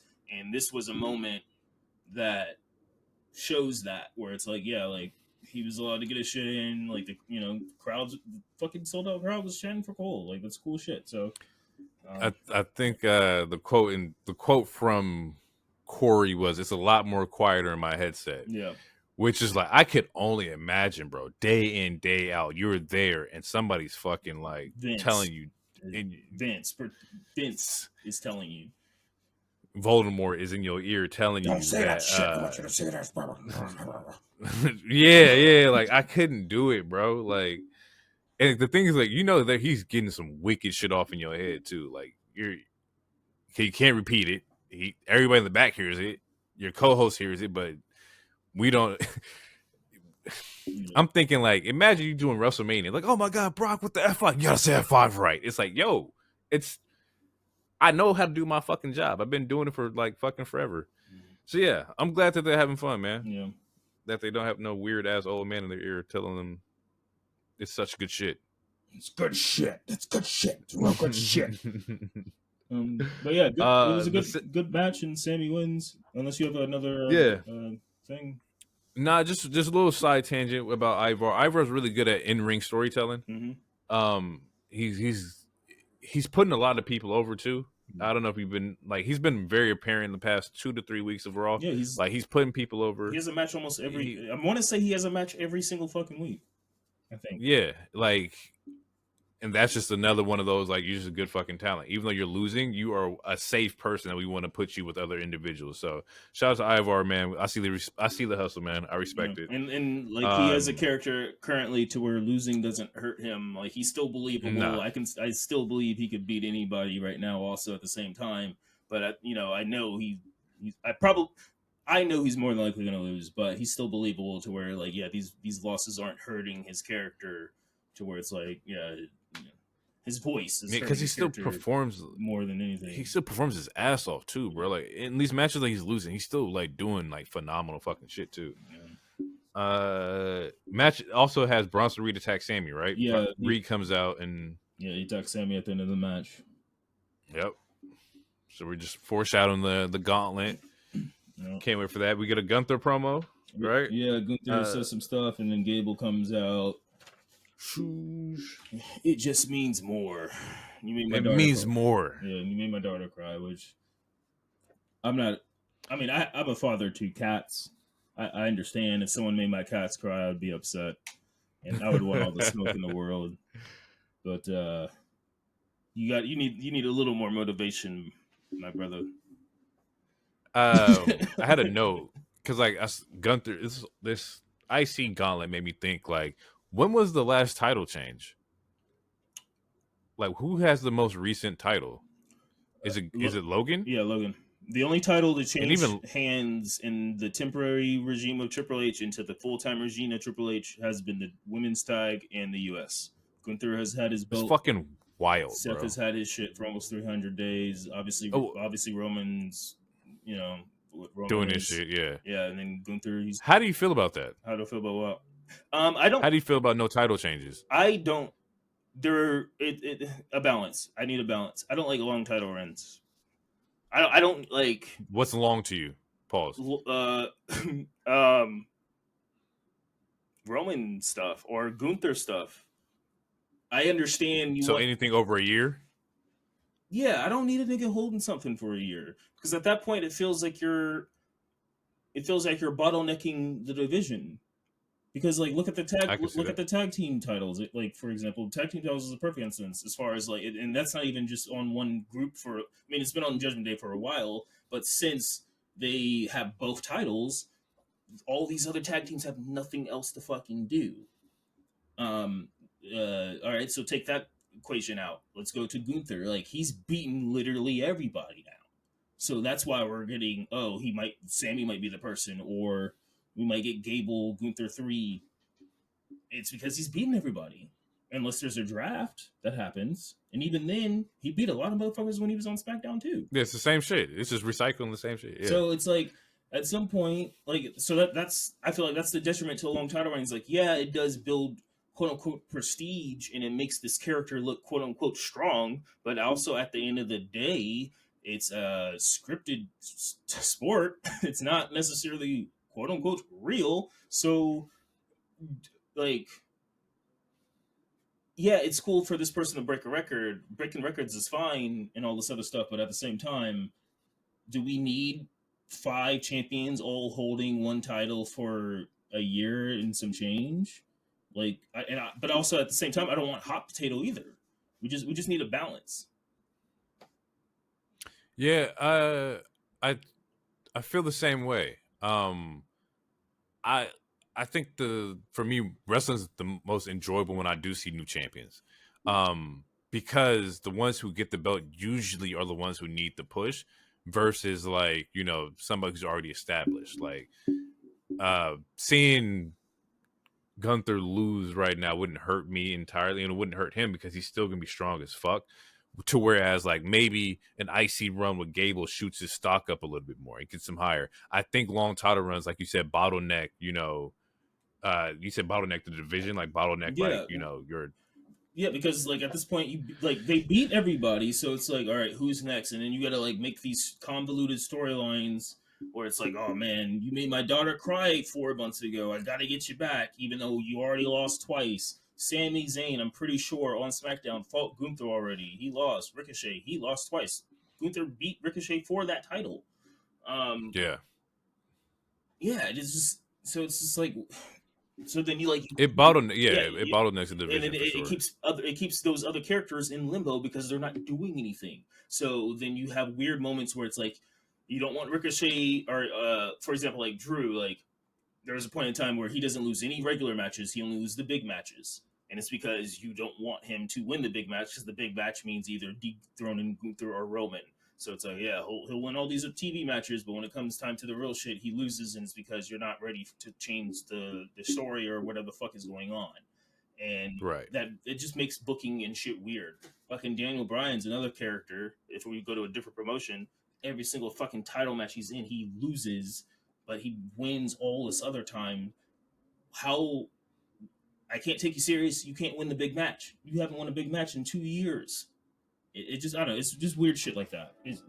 But I also think that for some of them, like they know what comes with that. They know, like being the champion, especially in WWE right now, is that like it's the promos. It's like you taking the flights over here, you doing the radio station show over here. Like there's a lot that comes with being a champion in WWE, and I understand that you want to have the best people in place to like do that. I can only imagine like, oh, it's Riddle and Randy as like your tag team champion. They're over here on KGW in Wisconsin, and uh, Riddle's not the most professional person. Hypothetically, this is all hypotheticals, but just saying that like they need the right people in places to like make sure the sponsorships is right, make sure the numbers are coming up and shit. I understand It's just that. business. Well, Mike, but I understand that. My counter is that sometimes that's the thing. Like if we're talking about WWE, they have their certain people that even if they don't have a title, they'll send over somewhere anyway. Like Bianca Belair, It's she true. she was doing promo stuff for Perth and other things. She hasn't had a title. I remember when NXT Takeover came. She didn't have a title either, but her and Adam Cole did promo for I think it was K2 or something. It was something one of our local news That's channels. true. You know, Regardless if you have a belt or not, they're gonna send yeah, somebody over like there. you go and get Titus. You'll probably get Liv. You might get Big Yeah. E. You're going to get some people. Yeah. So like like. That's fair. But what you said does that doesn't fully take away what you said. Like, yeah, you want you also want to present your champions because that's your fucking champions. Like, there's a reason why Seth is on or Seth or Roman or on Late Night with Jimmy Fallon and stuff like that. Like, there's a reason why Right. they're sending them also. So Paul Heyman on ESPN. yeah, Like there's it goes both ways. Again, balance. We just need some balance. Balance. That's what it is. We need balance. Okay, so we came to the conclusion that we don't like reigns over 100 days or 100 over a year. So like, a year is just too much, bro. Like it's time to like shake some shit up. Yeah, I mean, if the story's super good, like what the Bloodline was, or I would say still is, I guess a little bit, but for me, Bloodline peaked after the Sammy stuff, and if it wasn't for Sammy, it would already peaked. But yeah, no, like if the story's good, then sure. But yeah, like not everyone needs 600 days, man. Not everyone needs 300 days. Tell the story. Yeah, Like some people are better with the chase. Like Seth is technically a better character chasing the title for me. I love that my man finally is getting a good title run. I love that. I'm proud of that. But I wanted him. I honestly, I also wanted him to lose the Finn because I want Finn to finally get a fucking title run. And then I want him to lose to Shinsuke because I want Shinsuke to finally get a title run. There's other people that really also need title runs. That's one of the reasons I don't want Drew to win, personally, because he's had some title runs. Granted, it was pandemic, sure. He's had a title, yeah. He's won it twice. He won it twice. He won it twice? Because he won it against Brock, and then Randy took it from him, and then he beat Randy again, and that's when Bobby finally beat him in the Miz. And after that, we get Big E. Anyway, yeah, it's just there's other people that deserve certain runs with certain titles, and it's hard to do that if you have certain characters that are holding it for half a presidency year, So, and I want to see what that looks like. Like, what does a Sammy run look like? Like, what I want to see that. Like, I don't know what to predict. I don't know what the promos look like, but I know what a Seth reign looks like. I know what a Roman Reigns, no pun intended, looks like. So I want to see, like, give it to Sammy. Let's see Sammy go, run with it. Let's see what the fuck that happens. Let's see what happens when Gunther actually gets the big one, and see how that changes shit. Like, put people in different situations and let them, like, either grow or they fucking fall off. But 9 times out of 10, they're gonna turn out to be fucking superstars. Like, hypothetically, what does Rey look like without the world heavyweight? Like, that was a huge fucking moment for Rey Mysterio. He still would have been Rey, but the world heavyweight championship run with Rey was like, that's what put him on the map. Eddie getting it when Eddie got his, like, Eddie beat Brock, and like Eddie Guerrero had the fucking WWE championship. Like, I don't know what that looks like if Eddie doesn't do it. Yeah. Oh man, I missed that era. So main event, we get Drew versus Jey Uso based off of what happened last week. There was a cool spot where when they were going to commercial, Drew says yeet and Cole in the background says no yeet, which was funny. The match was fine. Yeah, the match was good. It was, they were showing out, but yeah, eventually Solo comes out. This time with no hood, thank God, because it's like I saw that. Yeah, you don't need it, bro. Thank you. And then Cody comes out, attacks Solo. Then Jimmy shows up, which he sets. He gets a chair, but Jimmy showing up sets Drew up for the Claymore, which he hits the Claymore. He gets the W. Jimmy's about to attack Jey with a chair, and then stuff comes out. Yeah. My note is that this is the second time, or maybe third time, Drew is saved by the Bloodline, and third time in a week. He may owe them. Like, at this point, the Bloodline is saving you. The people that you hate, that you are so hell bent on, like, the reason you're having this match with Jey is saving you. Like, so what is it, Drew? Like, what are we doing here? Do you hate the Bloodline? Do you not hate the Bloodline? Like, what's going on? Yeah, that's a good question. But yeah, and maybe Drew's like, forget them because, like, they've been saving him. Like, maybe he doesn't want Steph to go after him because, like, hey, they've been helping me out. I don't fucking know.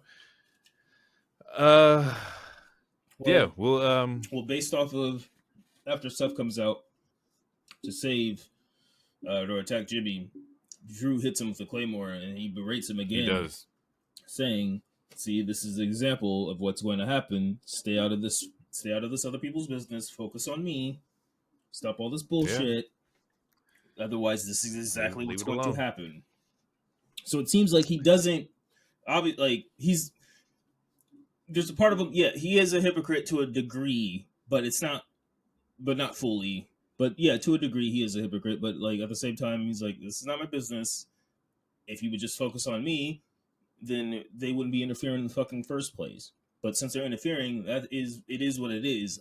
My job is to get a W at the end of the match. So that's all I care about.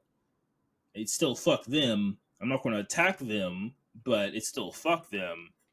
But again, if you weren't messing in their business, they wouldn't even be here. Type of thing. True. Essentially. It's true.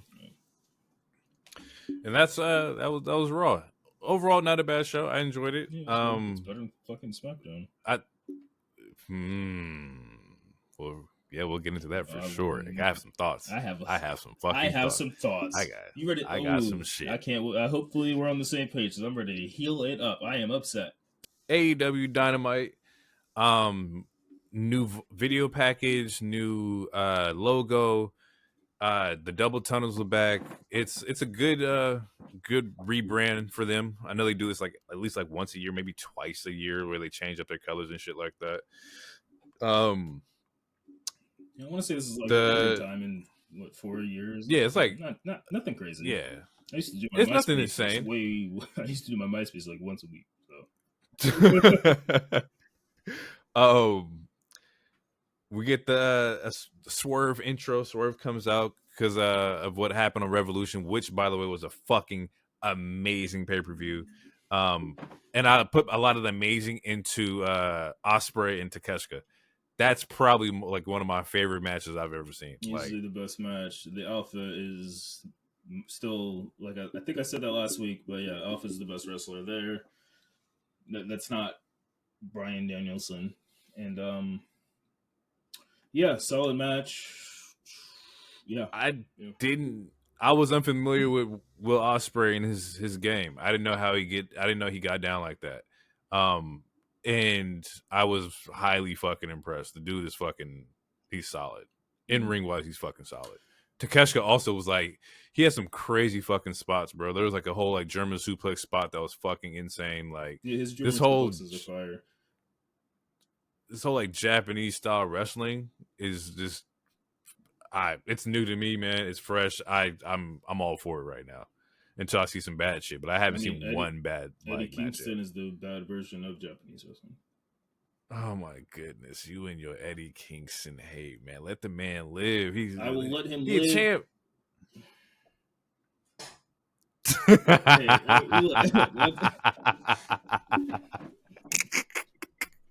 All I'm saying is, oh fuck, man. As far as this promotion goes, if you want to see the bad version of Japanese wrestling style, he's a bad version of Japanese wrestling style because that's his style. He wants to be a Japanese wrestler. That's fine. You love your heroes. That's fine. But I'm telling you, or I'm just saying, if you want the good version or the bad version, that's your example of a bad version of Japanese. I got nothing against Eddie Kingston. I think Eddie Kingston is cool. I like Eddie Kingston. I got you. I get it. Just like his style of Japanese. It's yeah. All right, I got you. Anywho, Swerve comes out. Swerve is super over. Promo about him not, winning the match at Revolution, which ended with Hangman tapping out, which I thought it was some of the most hater shit possible. I like in my head how I processed it was like, I don't want to see you win so bad that I'll tap. Like, because there was like in the match, like there's no reason for him to like truly like tap. But in my head, I was like, nah, if I really hated somebody and I don't like you, I'm gonna tap to make sure I'm not gonna win, so you're not gonna win. Which is just some hater fucking shit. Well, I mean, I thought that was a really dope fucking finish. I mean, I can see that. I don't think if that was the angle that they were trying to get over, I don't think that they portrayed that particular thing. But I will say, if you're getting choked out by Samoa Joe, it don't end really well. I'm tapping. You put me in the cocaine clutch, I'm tapping. The only person who could survive I think in the triple threat is Tony Khan. Fucking hell. Oh, I think in a triple threat you can, you have somebody there to break up the, the chokehold. And I think that's how that was the angle that they were portraying, was that, oh shit, he can come break out of this or break me out of this. But nah, fuck that. I'm a tap because I hate your ass so much. Like that's just fucking gold to me. He comes out or Swerve still. But also real quick, Swerve had opportunities to win that match, and he did. He let they both, which is I hope I'm not talking out of my ass. I feel like I predicted that was what was going to happen, is that they just hated each other so much that they forgot about the champion, the most dangerous motherfucker in the match, which was the champ. Yeah, and we'll put you to sleep in an instant, nighty night. And I feel like that's what happened because Swerve had. I feel like there was a couple opportunities where he could have. It's not that he could have won the match, but it was opportunities where it's like you could at least attempt to win the match. Like, yeah, if you wanted the belt, you would have did this instead of doing that. Yeah, like go for the pin instead of doing all this other. But anyway, we talked about it in the last episode where we're like, Joe was the underdog in this. And not like in the sense of like, he's a champ, how could he be the underdog? But like nobody was paying attention to like Joe. No, afterthought would be a better term. Afterthought, there you go, yeah. Which is like that's exactly what that was. They came into the match using the champ as an afterthought. He let y'all know that was not the case. Which that part he says it was a good story. Sorry. It was like, and the thing is like I see this, AEW storytelling shit is XYZ, but for that match in particular, I felt like the story was in the ring. Like you said, they were focusing on each other and not the fucking title at hand. So we got like a little bit of in-ring storytelling of, man, like these motherfuckers really hate each other. Meanwhile, Joe's like, fuck y'all, I'm trying to get away from y'all. I'm about to win this match. Peace. Swerve is coming for Joe with or without the title. Joe saying Swerve's house revolves in Joe's world. And then we get an interruption by the Undisputed Kingdom. Which is a good bar. It's a good bar, by the way. Man, that's a crazy bar. Yeah. Undisputed Kingdom. You have a house, but it's on my planet, my nigga. It's in my world. Everybody knows Swerve's house is in Joe's world. That's a bar. Interruption by Undisputed Kingdom saying the only reason Joe is champion is because of Undisputed Kingdom, which is true. They kind of helped you fuck over MJF. Makes sense. MJF was still nerfed though, also. True. Cole tries to set up a tag team for next week. That was against Swerve Joe against Bennett and Taven, but that actually ends up happening today or during that show. This for me was a competitive squash. I feel like you got your champion with somebody who's also trying to be champion. Not saying Bennett and Taven didn't put up a good match, they did, but just a competitive squash. Joe chokes out Swerve. Finish happens. Joe chokes out Swerve in front of Wardlow because Wardlow's next up for the title after the 8-man battle royal or some shit like that, where he gets a title shot. And that gets set up next week at Big Business. So next week we get Joe versus Wardlow. Yeah, that's all I got out of that segment in particular. Let me get this out of the way. All right. Yeah. Who's winning that match? Wardlow and Joe? Mm-hmm. Joe. Via interference by somebody. Whom? I don't know, but I feel like that's where they're going. I don't know. Why? What do you got?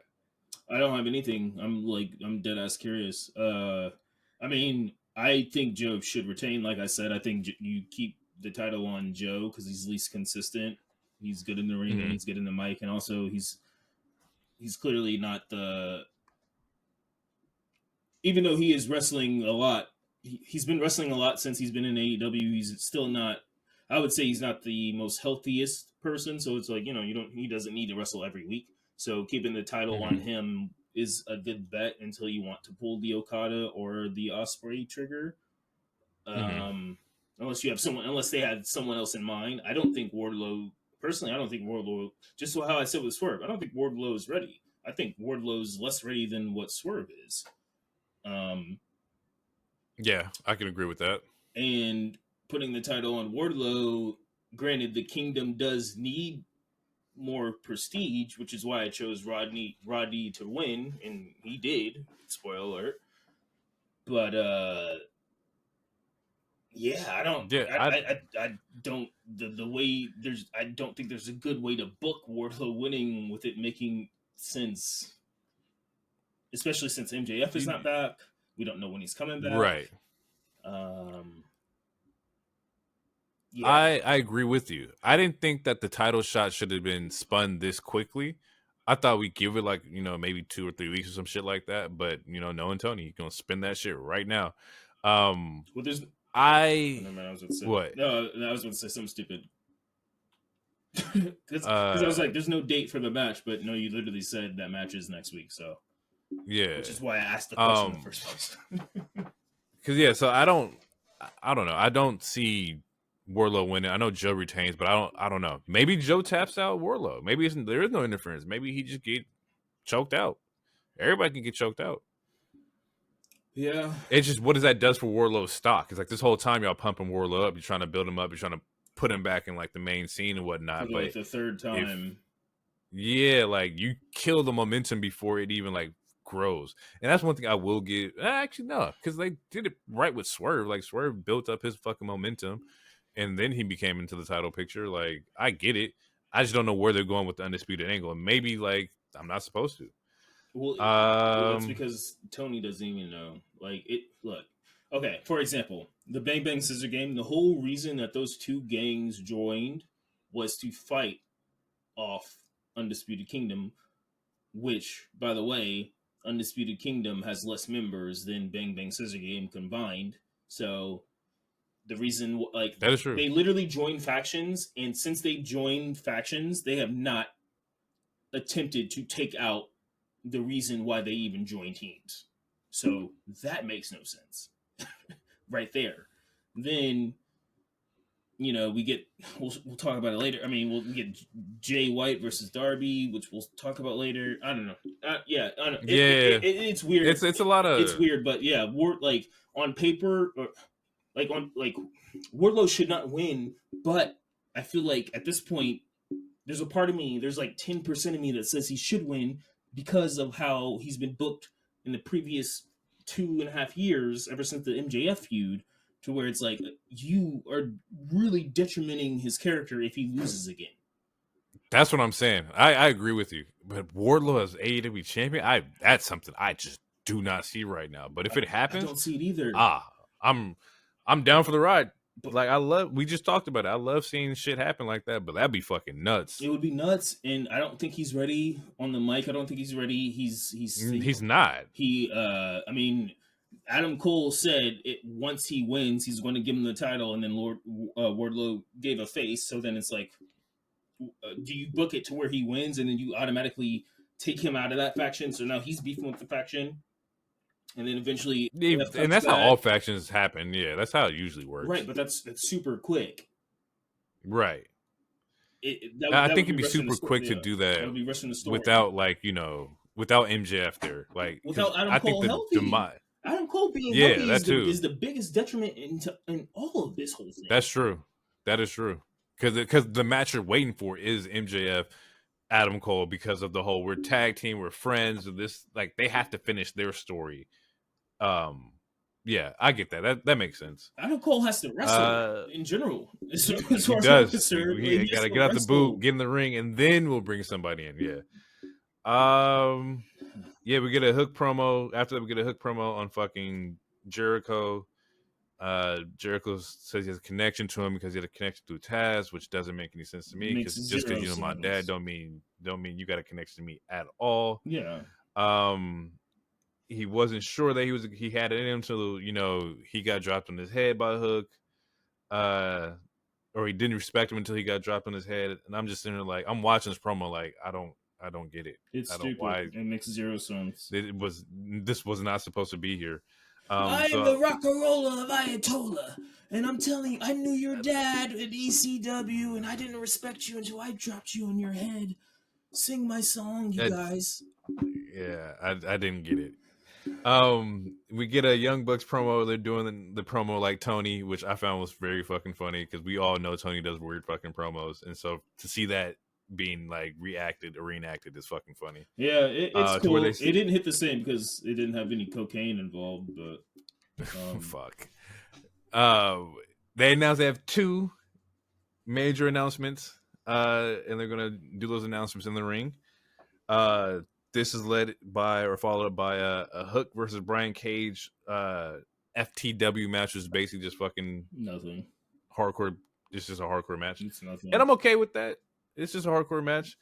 I did like Cage's gear. He comes out in the King gear from Tekken, which is fucking dope. Fire.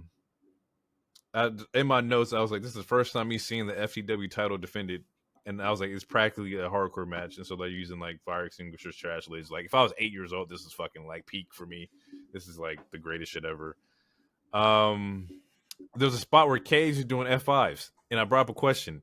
Do you can just steal moves? Like yes and no. If if a wrestler is out of the business and he's not being pushed, can you steal his move? Like, is that up for grabs? Yes and no. It's it's one of those things where, I mean, being not in the wrestling business is hard for, like, I can say what I believe is a thing, but it's still paraphrasing. But it's a yes and no thing. Usually, typically, because I don't. Okay, so for example, I don't think Brock Lesnar technically created the F5. I think he would. Okay. I think he made it hot. I'm not sure that part I need to be fact checked on, but Brock Lesnar is one of those people that doesn't take too much pride in that kind of shit to where, like, you need to hit him up, you need to DM him, like, asking him, yo, is it cool if I do this? Like, for example, like Ricochet, he hit up Jericho when Jericho was like in AEW/Japan, and he asked if he could start doing the code breaker so that it could take, so that he's not doing 450 splashes all the time and wear and tear on his back. There's other examples of like wrestlers like or like Kevin Owens. He hit up before he started doing the stunner. He hit up Stone Cold and asked, can I have permission? So there is a rule, or like an unwritten rule, or maybe it is a written rule, but there is moments where it's like, yeah, you ask for permission. Can I use this move or whatever? But there are certain moves also to where it's like everyone does it. It's not like, so no, I don't need a super hit you up type of thing. I'm not sure if the F5 fits in that category. I don't know what category the F5 fits in, if that makes sense. Because Big Show used to do the F5 at some point, like when Brock was gone. Also, do you think that because it's not used as a finisher, it's different than it being used as a regular move? Like, if he just took the F5 and that was his new finisher, you probably could feel some type of way. But if you just do it as a regular move, does that change up anything? Yeah, it does. Because if you're doing something just for a pop, then yeah, I feel like it does change something. Okay. Yeah, if it's like if that's the move that you're saying, yo, this is how I end my matches, this is how I get W's. As far as what I understand about the wrestling business, there is a difference between you taking someone's finisher and saying that's my finisher, similar to Atame and how he felt about Punk taking the GTS. The GTS, yeah. Like, he is still salty about that.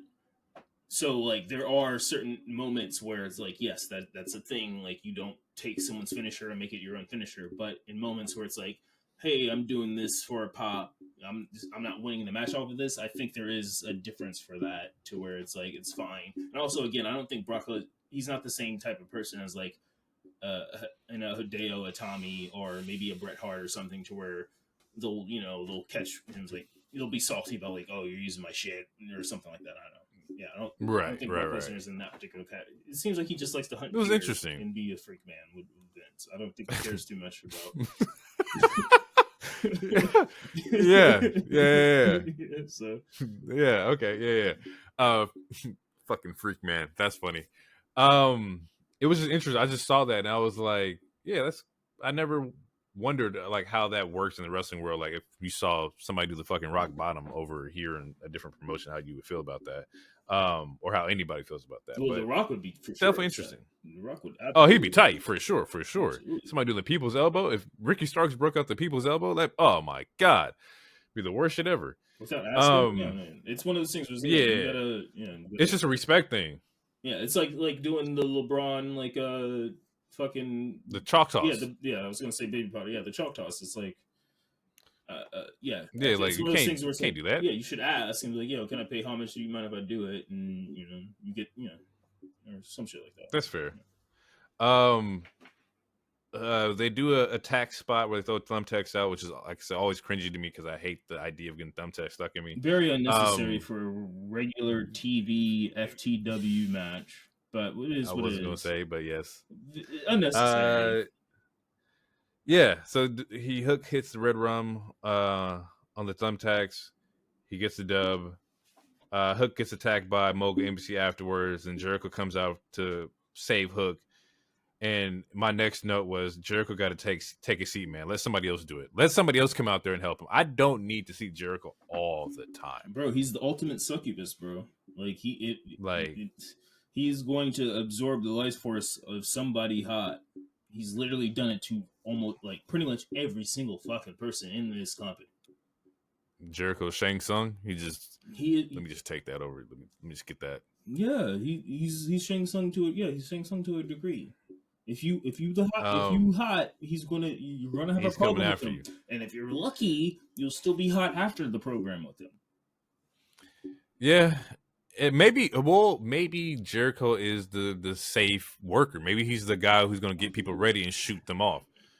Like maybe that's what he did with Takeshita to get him ready for Will Ospreay. Maybe he's gonna do something with Hook to get him ready for somebody. Maybe Jericho is that's wishful thinking. Pass by. That's wishful thinking. That's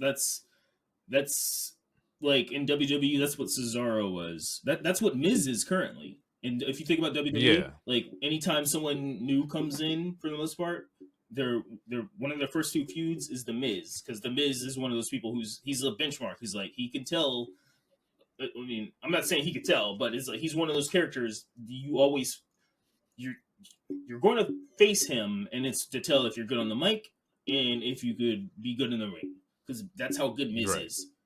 There's certain people that are benchmark people. Cesaro was one of those people in WWE when he was in WWE. Like, if you could have a good match with Cesaro, then you could have a good match with almost anybody. And he was the person. Yeah, he was the measuring stick. Same with Dolph Ziggler. Dolph Ziggler is also one of those people. Zig was definitely one of them workers. If you couldn't have a good match with Ziggler, you were not joining. You're not joining the main roster. Yeah. And I can't think of I think it was Diarrhea, the dude who was Apollo, the Nigerian bodyguard. Yeah, when Apollo was Nigerian, his bodyguard. Yeah. Only nigga who joined the main roster for a hot second who did not have a good match with fucking Dolph Ziggler. And it was even handicapped, for lack of a better term, or nerfed for a better term, because it was during the Monday Night Raw. What was it called? They're like their UFC shit. Oh, Raw Underground. Oh, Underground. That was the dumbest shit I've ever seen in my life. Fire. It was Raw dumb. Underground. It was dumb, but it was fire as fuck. Because it was like, oh, we got ladies dancing. We got niggas really beating each other up. And Diarrhea was the only person to look fucking whack as shit against Dolph Ziggler. Bro. Dolph Ziggler could have a good match with the fucking pencil. Motherfucking Shane talking about it's Raw Underground. People on fucking poles dancing and shit. It's like, nigga, this is not Def Jam Vendetta, bro. If you don't get your ass in the ring, that's bro. That's what they was trying to do. Like, Def Jam Vendetta. And that, to me, that was fire. It's the pandemic. We had nothing to look forward to. We had Tiger King, The Last Dance, and fucking wrestling. We had nothing to look forward to. Oh, fuck, man. Like, Raw Underground was great. We had some lovely looking sex worker types, and we had some violence. That was some Attitude Era shit, bro. Yeah. Actually, they did do some shit like that in Attitude Era. They were boxing. That definitely happened. I mean, there was bra panty matches and stuff. It was a lot more egregious and sexualized. But we still had promiscuous ladies of the night. They was dancing sensually. Nothing crazy. He said, pandemic, all we had was Carol Baskins in the Bloodline. That's funny. That was it. In the Last Dance. In the Last Dance. That was it. There was nothing on. We were desperate for content. Oh shit, man! Like pandemic, man. Hey, man. I'm watching Last Dance and Love Is Blind. I need something, man. Help me. Bro. So from there, Jericho comes out, saves. It sets up. There's a tag tournament for the belts. That's coming up. I think they're starting to put people in this week. Mm-hmm. Because Best Friends enters on Friday's Rampage. We get a Matt Menard versus Killswitch match, which is basically just a squash match. Daddy Magic. Don't want neither. Daddy Magic. Neither one of these niggas should be on my television. It was a quick match. It was definitely a setup match because Danny comes out to save Menard, gets overrun by Nick Wayne and Killswitch. Surprise. Copeland comes out, hits Killswitch with a chair shot. He chokes Wayne out and then chases Christian through the backstage area.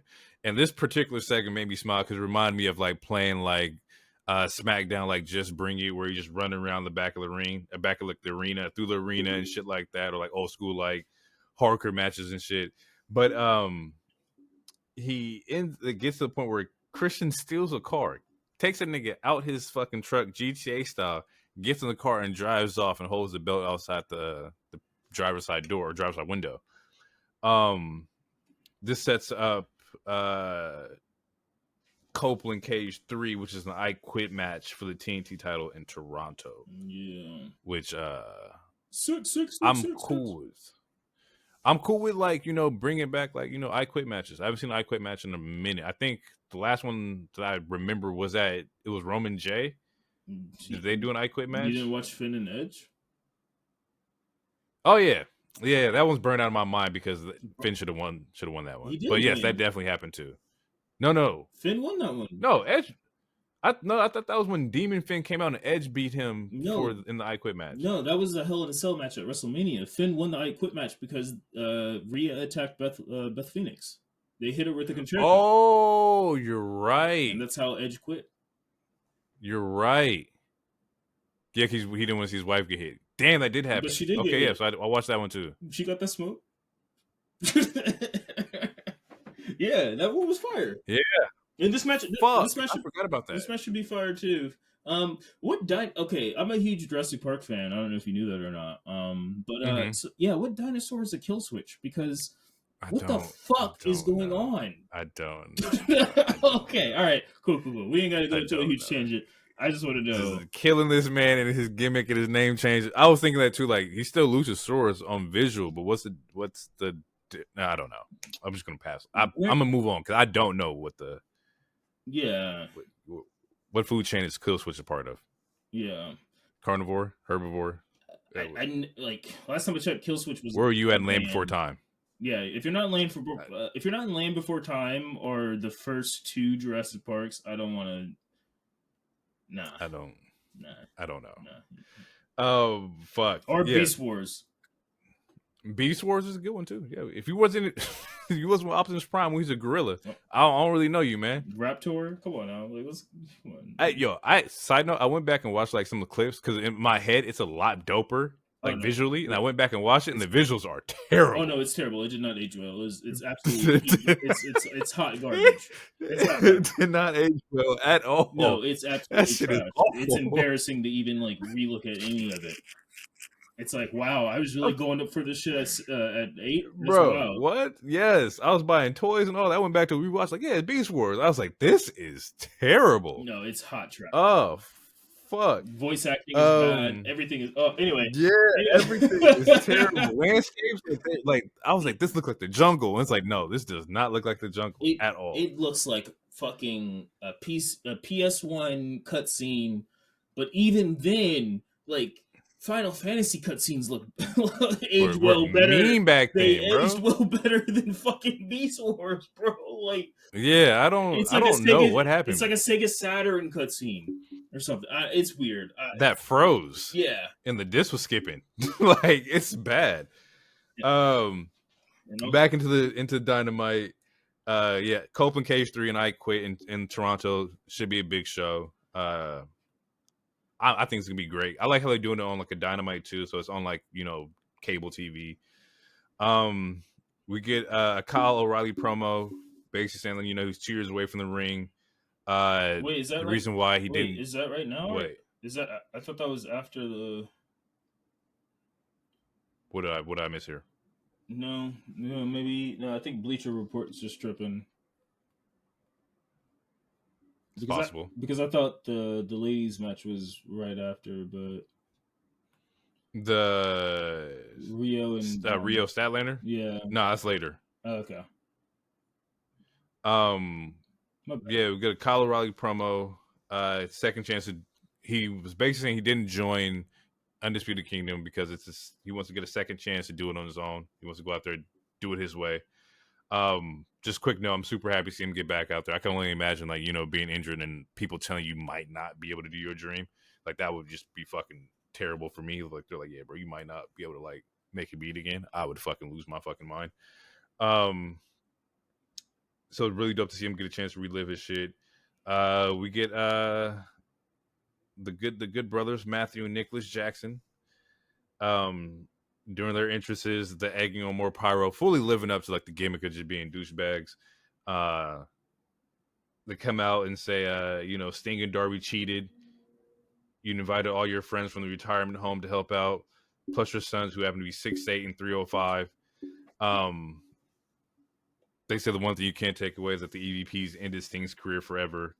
And then they said that due to the fact that the belts were up, they're going to enter in the tag tournament, which I kind of expect them to anyway. Like that just makes sense. Yeah. And after that, they come up. We get the two big. Go ahead. Yeah. Go ahead. Take it away. The two big announcements. Yeah, which is that they announced that Adam Page is suspended from the Elite, which all the headlines and shit made it seem like they were suspending him from the brand or like AEW as a whole, but no, he's suspended from the Elite. He is taking time off because he does have some family issues that he's trying to take care of, which is one of the whole reasons they did the injury angle the other week anyway, because I don't know if you knew this or not, but yeah, it came out. So the whole reason that they did the injury angle with Adam Page is because he had a family thing to where he might had to have missed that triple threat, but it turned out that he could make it. So that's why he still showed up for Revolution, but now he's going to take some time off. I have no idea how much time off. So that's one of the reasons why they suspended him during the suspended. Yeah, so, and it kind of worked out because Revolution he attacked like both of the refs, or he attacked like two refs or some shit like that. So yeah, it's a good like storyline thing. I wouldn't say it's good. I would say it's easy, not lazy. Yeah. It's easy because they're playing these characters of EVPs or whatever. It's just an easy thing to like. All right, yeah. Well, hey, you attacked a ref. And you haven't helped us out in forever, so you're suspended. That's just easy. Yeah, this is easy. Easy bullshit. Easy heat. Yeah, easy heat. Yeah. And then they fire Kenny Omega from the Elite.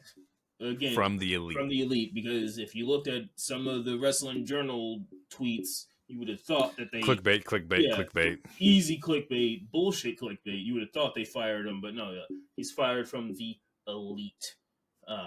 Whatever the fuck that really means, honestly, wrestling wise, nothing. But as of right now, he ain't cool with him. So he's coming back as a face if he comes back. Hopefully he does, but based off of his injuries, hopefully we don't see him anytime soon because I feel like he already wrestled. Nah, Kenny, chill out. But we respectfully, Kenny can just chill out because like they don't need him right now. You have a lot of fucking talent. You shouldn't be riding on Kenny to be like the successor or success person for your brand. My bad. So go ahead, take care of yourself, Kenny, and just come back whenever you want to come back. Whether that's 6, 9 months, a year, I don't give a fuck what it is. Dude, do not come back when do not healthy. Do not rush it, absolutely at all. They got Ospreay now. They got Okada now. They got workers. Please take it easy. You got don't permanent. You don't need vertigo. Like I don't even know what the fuck that really truly is, but it sounds terrifying. I understand the concept. The diverticulitis, like the stomach issues, was fucking crazy. I think the stomach shit is the shit that like almost took Brock out. Yes, it's the same thing, which is ironic because he has a move called that, which was a huge thing on the online thing for like a couple weeks. Because it's like, that's nuts. Isn't that karma? Because he called a move that Brock that disease that Brock got or whatever the fuck you call it, and then eventually he also got it. So it was one of those moments where the internet was like, "Ha ha, isn't that karma? You made fun of." It's not, bro. Like just relax. It's karma. But at the same time, we ain't gotta. It would be karma if he was doing it. Do you think he was doing it intentionally to like make fun of Brock? Yes. I don't.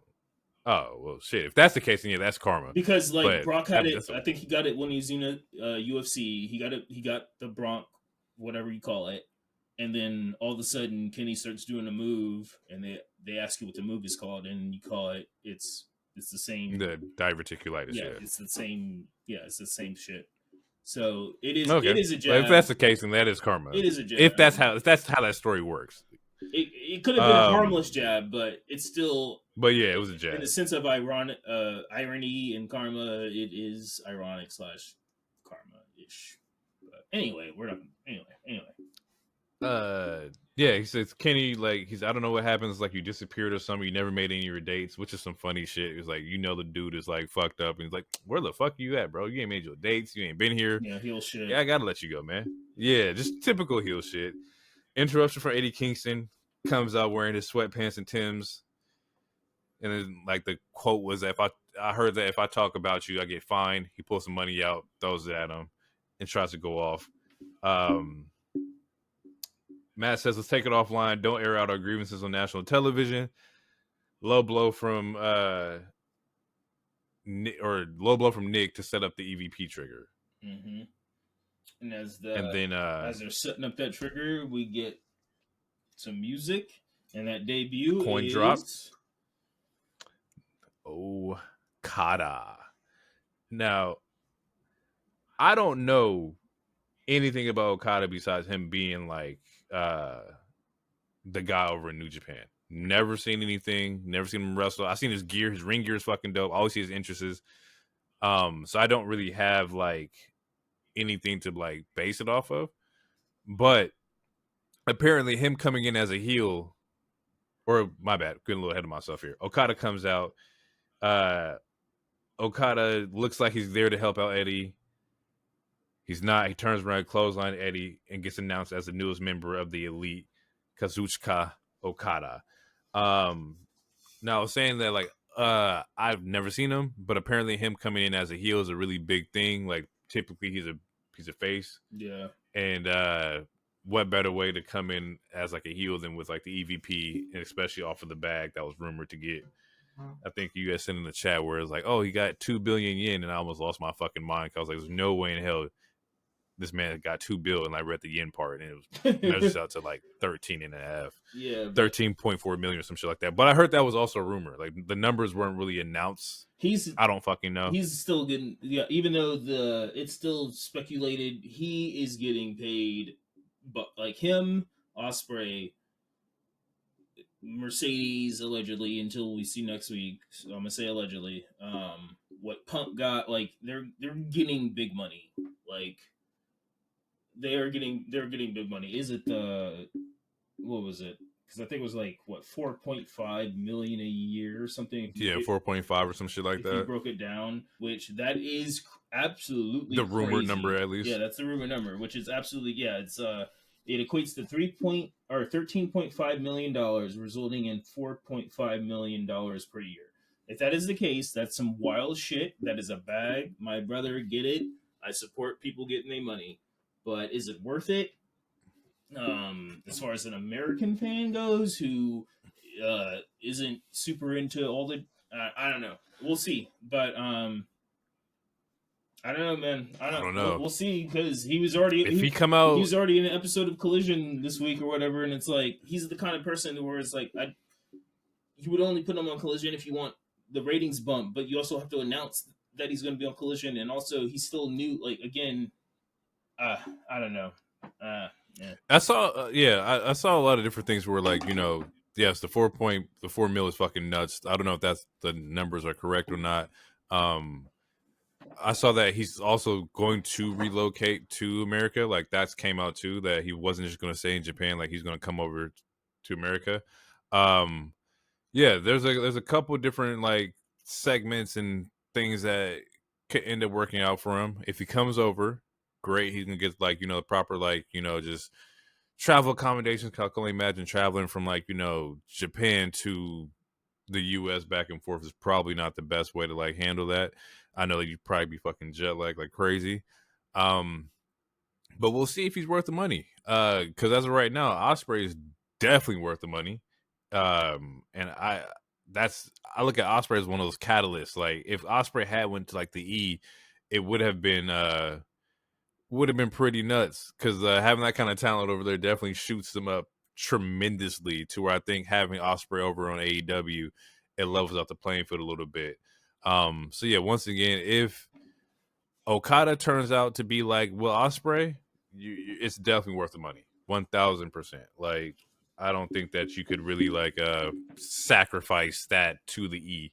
If and you know that E was definitely willing to pay Okada. Like he was in talks with both of them. So AEW had to offer a pretty significant bag to kind of compete with like E's money.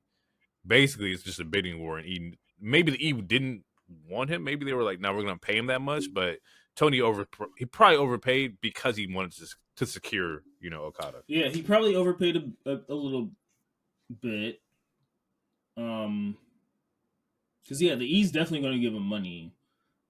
For sure. But also the other thing is that the E has more traveling dates. Like how we were talking about the other how we were talking about the other week. He more than likely would have went to NXT for like a month and a half to practice on the English and and just to get settled in, being in a whole new country or whatever. This going to AEW, he can still get settled because the travel dates are less. He's getting the same type of schedule that Pac, who returned today, / Ospreay is getting, so he can go back to Japan anytime he wants, essentially.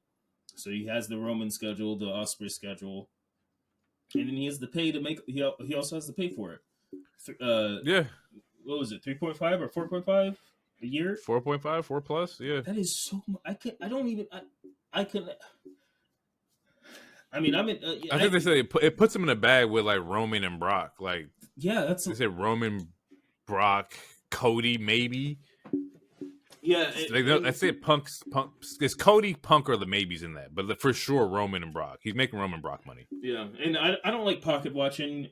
It's one of those things. Yeah, I don't care about that either. I don't super like it. Like with the wrestling business, I like it less compared to like when you see it in football football or basketball, like those kind of conversations do make sense. But I feel like in wrestling, it's more sensitive in the sense where you don't have to tell the world where you work at. But hypothetically, let's say someone is at your job, you've been working there for 3 years out of the 4 years. Mm-hmm. I show up and I have a bunch of charisma and some accolades and somewhere else, and now I'm getting paid $4 million more than you.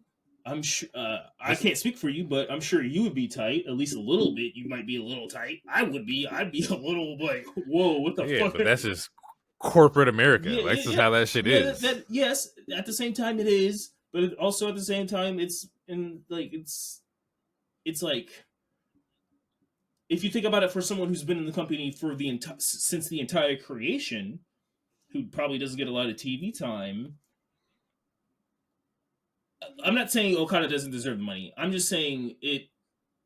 When it comes to the wrestling business, I kind of put it in the same box as my own work life, to where I don't want to know what my coworkers are working, because I know some of my coworkers and I know I work harder than them. And if them motherfuckers is making even fucking $1.20 more than me, I'm gonna be tight, because it's like, I know you ain't shit.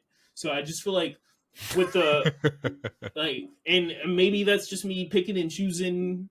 Maybe that's me being soft, quote unquote. But I feel like in the sports world, if we're talking about sports / sports entertainment, I feel like basketball and football and some of those other sports, it's kind of more digestible to talk about or pocket watch people. But I feel like with wrestling, I don't know. I don't like the pocket watches. I feel like it's just.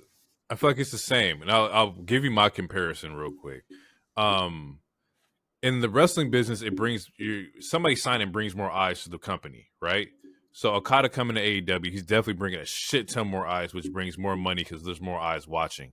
I'm gonna compare it to like when LeBron went to Cleveland, right? The people that he played with got better contracts because they played with him on different, play with him on his team. So with fucking so-and-so play with Braun, and then they go to fucking Portland, they get paid, 10 times more because they paid with him. The eyes of Braun got them more money. So that's how I kind of look at it with like Okada's, that the eyes of this huge talent is going to get you more money dependent on like, how much people are watching the product. Like, right, but that's just how that there's works. There's a caveat to that. So like if we can keep the basketball comparison, you're getting more money depending on if you're starting or if you're getting more minutes off the bench. if you're someone who was on the bench before and still on the bench, you're not going to get that bigger pay. You're going to be more expendable.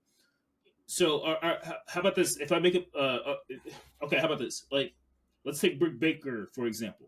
Britt Baker Right. is superstar as far as the AEW women go, as far as being the pillar or a pillar. She is a pillar in that company. I would say she's easily the most popular wrestler or female wrestler in the company, regardless or not including Tony Storm currently. So if you're Britt Baker and you're only making, we're making up numbers here, you're only making 500,000 a year, and then Sasha Mercedes comes in and she's making 2.4 a year, and you were the best female wrestler on this company. You're the only female wrestler to put a lot of shit on the map, like that Rosa match, her and Rosa when they bled and shit, like that was on the map, like the black eye t-shirt, blah blah blah. So in so in that example, would Britt be? Granted, yes, it is the wrestling business, and yes, people signing certain people, they bring eyes, like that is an actual fact. But that does not negate certain people from still feeling maybe tight. No, especially if you know what the numbers are. So all I'm saying is, like, I feel like we shouldn't know what the numbers are. Yeah, that's why, like, in the regular work world, you're not supposed to let your coworkers or whoever know how much money you're making. But that's also why in the wrestling world per se, that's what renegotiations are for. That's when my contract's coming up, let's talk. And if you don't hit these numbers, I walk. That's what that is. That's just how the game works. It's fucked up, but it's like, oh, y'all paid hypothetically, allegedly, Sasha come in, she get $4 million.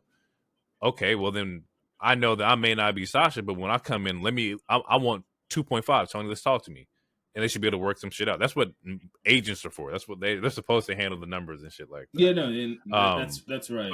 I just feel like it almost books you into a corner when you let that kind of information go out like that. To me, and that's why I think it's incorrect. There's no way that we get the real numbers of how much Okada is making. There's no fucking way. Yeah, no, I feel that too. Because there's no way to there's no way to really know. Like, NBA is different because the NBA team will come out and tell you so signed for $90 million. This is officially from the fucking Milwaukee Bucks or whatever. Yeah, and it's all public record too, or it's easier. Yeah, you could easily see that. Googling like wrestler salaries is funny because that should be outrageous. One site tell you this, and another site tell you that. So there's no way. It's all speculation. Yeah, true. Anyway, that was a random tangent. I didn't mean to. No, I like it. That was a good ass tangent though. I like it. So he ends up battling Eddie Kingston, or close on Eddie Kingston. I thought it was a potential setup for Eddie Kingston versus Okada for the Continental. That may not be the case. I don't fucking know. I know they had a trios match today on Collision. I'm not sure. Next match is Rio versus Statlander. Love Statlander's gears. I think it's Macho Man inspired. I thought that's what I picked up from it was that it was Macho Man, like especially in particular NWO. Yeah, Randy Lonage. Say the whole name. It's like a pimp named Slickback. Say the whole name. So you gotta say the whole like a pimp named Slickback. Don't feed her. I don't know if I haven't been paying attention to Statlander, but Statlander has definitely gotten better the more I watch her. Like, she's one of those powerhouse women, really solid, really strong. Rio also looked great. Statlander is one of the best women workers in there. I'd put her top 3. I'm unfamiliar with the game. I was watching. I was like, damn, Stat is really fucking solid. Rio was killing it too. I said this was a good match. It's a good storytelling to where like they're trying to get the whole angle of them playing like being heels. So Stokes in there, he throws like the chains out there to see if Stat's gonna grab it. She looks at it, grabs it, and then throws up the ring because she doesn't want to like fully embrace the heelness that Stokes is trying to like give them. It looks like he's been egging them on for weeks to use like dirty tactics, but they pass it up. Stat goes for these Stat also has like some crazy spots in here, some wild German suplex spots. But that's also the finish to where it ends up being a roll up for a pin, and I hate the goddamn roll up. I don't like them, but it works out for in Rio's case. She gets the dub. Statlander blames Stokely for you caused this, you distracted me, XYZ. And then that sets up a promo for Willow backstage where she's talking about how she's going to end up fighting Rio next week at Big Business. We then get the Darby Jay White promo. Or it sets up Darby versus Jay White next week. Darby vacates his tag team title while also saying that he doesn't know if he's going to be able to survive the climb for Mount Everest, which I thought was a very emotional promo. And I'm also like, why the fuck are you climbing Mount Everest? But you know, that's what you want to do, go for it. He says that he doesn't, like, if he dies, like, he's lived, like, you know, he lived the life of like, you know, 2 years worth or some shit like that. Like, I don't know. It was a very odd, like, emotional promo that I just didn't resonate or connect with. Because he's an odd ass motherfucker and he's not the greatest on the mic. And I'm sorry. I mean, I don't know if we're going to talk about the results of Revolution or not. I mean, we don't necessarily need to while I'm touching the mic. That's probably bad for some. Also, I want to apologize because I'm sick. So, like 40 seconds ago, it might have sounded crazy, but I was just blowing my nose. Anyway, we can cut all that. But you're good, man. I'm just self-conscious. I'm still new to this podcasting game. But man, I'm gonna bring it back to this Washingtonian shit. These Washington niggas is different, bro. I forgot he's from up here, like up in Seattle. I forgot that. Yeah, bro. Like, look, man. Every single time I hear Darby talk, that's not super wrestling related, I'm like, dude, you're a fucking moron. And that's half kayfabe and half like disrespectfully, because the part of him is honestly he's kind of fucking stupid. Like during the Sting retirement, he's throwing random shots at Kurt Angle, which to me is very unnecessary, where he's like, you know, Sting can choose who he gets to retire to. He's not just being a little bitch and just retiring to whoever, which is an unnecessary stray to Kurt Angle. Kurt Angle, you can't lace Kurt Angle's boots, bro. Like, and how do you know that was a shot at Kurt? Like, what made you think that was a shot at Kurt? Because I don't know, but I'm just because there was a lot of backlash, and there's been backlash ever since Kurt's last Angle Kurt Angle's last match, because he got retired to Baron Corbin. And yeah, I remember and originally that, that's not who he wanted. He wanted, I think he wanted Cena or something, and just the way it panned out, it's not what he wanted. And based off the context of what Darby was saying in that particular interview, it's, even though it's not official or it's not, so we don't have any factual proof that like that's who he was talking about. It's not official. I can only say alleged, but based off the evidence, based off the context, there's only really one person he could technically be talking about. Similar to the Brock allegations, where it's like he wasn't named, but there's only one person that he really could be talking about. Kurt Angle, like, unless I'm wrong, and I haven't seen anyone else, I haven't seen any other facts, like Kurt Angle's the only real other person he could have been talking about. Well, I mean, more so like, why shoot that at Kurt and not at the E in particular? Because if anything, that's a Vince booking thing. That's not necessarily on Kurt. I couldn't say that like, oh, Kurt didn't get to choose who he wants, so fuck Kurt. It's like, nah, Kurt didn't get to choose who he wants, so fuck the E. Like, we all know that Kurt deserves something a little bit better than like going out against Baron Corbin. No, like, not to Baron Corbin, but I would think it's more of a shot at like the company than right. But the individual. It's based off what he said. I'm only paraphrasing. I'm not going to look it up, but essentially he was like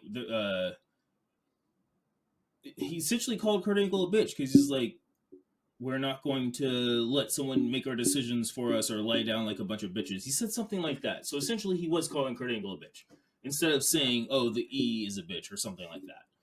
It was based off what he said. And I'm not going to look it up right now, which, I mean, it would be good radio if I did, but I'm not. But essentially, based off the context, it's one of those moments where there's only so many people he could be talking about. He could possibly be talking about. It, Hey, look, Darby has said some weird shit. Like, he's a weird I think he guy. did it was. I was gonna put in the news segment this week that he did an interview with somebody. I think it was like the Athletic or Sports, somebody, to where he said like, him being homeless was like he chose to be homeless because it's supposed to like awaken like the hustle. Because when you're homeless, like you have to get up and go get it. Like there is no thing, like there's nothing like saving you. And I'm like, that's a terrible reason to be That's the homeless. dumbest It, shit it felt ever. it felt tone deaf. I think I got it in here. Let me put it. It's toned up as fuck. Yeah, he said I chose to I live in be a I chose to be 2-bedroom and homeless. 2-bathroom apartment, and I'm still feeling like I'm hustling. Like, I'm not trying It's like, to bro, grind like more.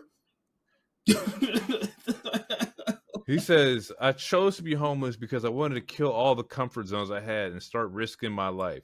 I've just been pushing it ever since. I saw a lot of young guys, they wake up, they sit on the couch, they watch cat compilations on YouTube, they have that comfort zone. Before you know it, it's already 5 in the afternoon. And I'm like, that's not really a good way to be like, that's why I'm homeless, because y'all too comfortable. This is also the Like, same guy. what, bro? It's also the same guy. He was dating. I don't know if you knew this. He was dating Gigi Dolan for a while, and this is on interview. Like you can look this up. Him and Gigi were doing an interview together, and he was telling stories like the way that I impressed her was we went to I think it was Buffalo Wild Wings. He ordered the hottest hot sauce, put it on his hands, and rubbed it on his balls, and then they road trip together to like their next venue. And it was like I did that to show her how tough I am or some shit like that. Yeah, that's And funny. that's when the I dumbest shit in knew the world, I was like, bro. bro, what?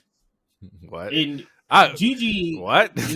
she's an attractive lady. I don't like her in ring stuff, but she's an attractive lady, and that's what you do for the bad women. You're one of those people that are like, oh, let me rub hot sauce on my nuts and take a 8-hour road trip and not wash them and just what? Just because I'm uncomfortable. Yeah, I'm on the edge. she sees me burning. My nose is sweating as I'm driving through traffic, bro. What? What? No, hell no, Weirdo, bro. And then yeah, he jumped through real glass. He's a stupid man. Yeah, look, the real glass part like was so fucking dumb. And I loved the match, but like for like what's Sting and his sons, like I loved that. That shit was fucking hard to me. But like to go on that ladder and then jump off into real glass, like, and of course, like, it came out that they had medical professionals, like they rehearsed it a couple times. They had people at the fucking around the ring ready to go if just in case anything happened. But it was just a dumb fucking like spot. Yeah, It wasn't. There was no reason to do it. It's a dumb spot. I don't know why people are even arguing against it or they're being dense about it. Like, oh, if you don't like it, you're not a real wrestling fan, bro. We talked about a couple times. Sometimes you got to protect the wrestlers for themselves. From themselves, I'm sorry. yeah, absolutely. It's a dumbass spot. You jumped 14 feet off of a ladder that was through chairs, and also it's one of those moments where, like as a Blazer fan, when I'm talking about like, oh, why don't people ever want to come over? Then all of a sudden, people are just like financial experts in the market, and they're like, oh, it's a small market. Like you just know everything about the finance. You got a scholarship. Yeah. Shit. It's like, oh, so okay, just because during the AEW show in the very beginning, they were like, oh, we're not like if you get hurt, blah blah blah. But the typical warning, like, oh, if you get hurt during the show, something, that does not hold. Like, as far as the court of law goes, because I was just in grand jury duty for an entire month when we started this whole podcast. In the court of law, I'm sorry, like the glass spot is not going to hold up. Like when people go to wrestling shows, sure, you might accidentally get hit with a chair or something crazy, but if that glass would have went in somebody's eye or somebody's mouth as they were yelling or something, that little 2-second warning shit is not holding up. At least with I see what you mean. With a good from like aspect, like at least with a somebody good in the crowd. Like someone could have gotten hurt. Like besides the fact that Darby did it, which Darby did do it, and he was busted the fuck open. And yeah, there were tons of doctors, but if he cut a real actual like legit artery, those doctors on the spot Yeah, can only do that so that show much. is that show's done. It didn't make any sense. I didn't. Why? Why like well, why risk it? What was the reward for it? I looked at he cut himself up mad bad on like I think like his right side. Like he has like a chunk of like skin missing. I was like, yo, what the fuck is this? Yeah. It's Just not it's just a not bad the it's a brightest bad individual, spot, bro. and I don't understand why people are arguing it. And Is people arguing that spot? That's fucking crazy. bro, there are people that are dying and saying, "Oh, you're not a real wrestling fan if you dislike it." And this, I have an argument that's similar to this when we talk about SmackDown and The Rock, but it's like this whataboutism type shit. It's like, oh, well, what about when blah blah blah does this or but like, dog, that's not the point anymore. Like, what are we doing here? This man jumped off a 14-foot ladder through tables or through chairs holding glass for what? It wasn't like the Young Bucks. The Young Bucks wasn't even on the glass to like do it anyway. Like he did it, and they just rolled out the way. And by the time they rolled out the way, he still had like 3 seconds of coming down from the fucking ladder. So it was like, oh, we just gonna watch this motherfucker. I heard an argument that it's like, oh, that's going to be like when they do highlight reels or whatever. That's going to be their version of like when Edge did the spear to Jeff when he's hanging from the ladder or something like that. Fuck And it's no. like, sure, if he hit somebody, but he Yeah, didn't. hell He no. landed on nothing. Like he hurt himself. That's not a highlight reel. I'm sorry if that's not going to No. be in my collage during the AEW Dynamite commercial because all I'm showing is that a stupid fucking asshole jumped out of jumped out of the fucking 14 feet and landed on the glass with not hurting anybody but him fucking himself. So no, that's not a fucking highlight to me. It's stupid. It was dumb. It got a lot of eyes, and I guess like they say any publicity is good publicity, but it was just a dumb spot. Back to the show. Yeah, crazy Uh, tangents. yeah, it sets up Darby for Jay next week before he does his climb on Mount Everest. Um, we then get a House of Black promo, which leads into House of Black versus Jay Lethal, Jeff Jarrett, and Briscoe. And then we get my match of the week, which is Kyle Fletcher versus Will Ospreay, which I was not going to give a match of the week. I was sitting here like, nah, I'm going to hold off. Will Ospreay can't just get match of the week when he first shows up, but the match is that fucking good. Like, I'm sorry, people. Like, that's just what it is. I'm gonna say you should have trusted your gut, but like Nah, you said, it is what it that is. shit was solid. It was Like, I tried. it was a good match. I was really like, I don't know. I was sitting there like, man, maybe it's not, but like, there's things in the match that I saw that was really fucking dope. Like, more in particular from like Kyle Fletcher more so than Will Ospreay. I didn't know who the fuck this kid was. That's exactly the reason why you shouldn't, because you didn't know who this guy was. Well, you said he Ospreay, someone who just got I signed. can't give him Obviously, match he of the had week because I matches don't know who he before. was. Let me finish. Let me tell you. Okay, let me get my shit off, and I'll tell you Mhm. why. I'm not saying no. I'm not saying you couldn't, but I'm saying, in my personal opinion, that's my counter argument is why you shouldn't. Because all right, first, okay, where do I start? Okay, all right. So Kyle Fletcher is also in this family, so it's the second time Don is booking a match against your own family. Again, makes zero sense. If you're thinking about a villain, if you're thinking about just someone who owns a team, you're never going to have like if you were Captain Ginyu or you're Frieza, you're not making the Ginyu Force fight each other just for shits and giggles. It doesn't do anything. If anything, it brings the team down, right? If anything, you're bringing the team down because you're proving, oh, this Wood Nigga is better than all you guys. All right, so we got the Konosuke match, which was fire. But Kyle Fletcher is not the same level to me as a Konosuke. Kyle Fletcher, last time I checked, that was someone who played on the fucking Commanders or the Washington Redskins. I don't know who the fuck Kyle Fletcher is. Okay. ROH champion, ROH TV champion. I'm sorry, that's not. That holds no weight to me.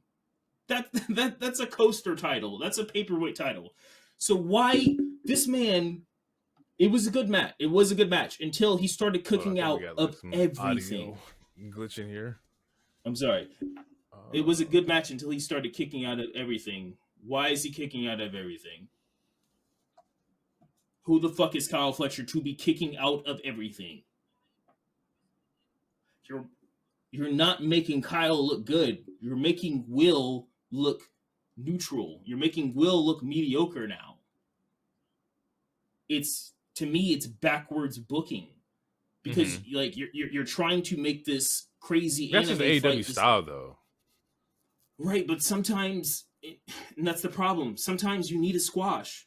But also, like, Will should not have had two crazy 50-50 match bookings back to back with the same I can see that too. faction. You're in this, it's the same faction. And again, we're talking about Kyle Fletcher. Most people do not know who he is. And he's kicking out of crazy shit. Like, you're kicking out of a top rope poison Rana and what does he call it? The hidden blade or whatever the fuck it is, where he fucking elbows you straight to the fucking temple. Why are you kicking out of that? Who are you to be kicking out of that? Swerve could probably kick out of that. Hangman, sure.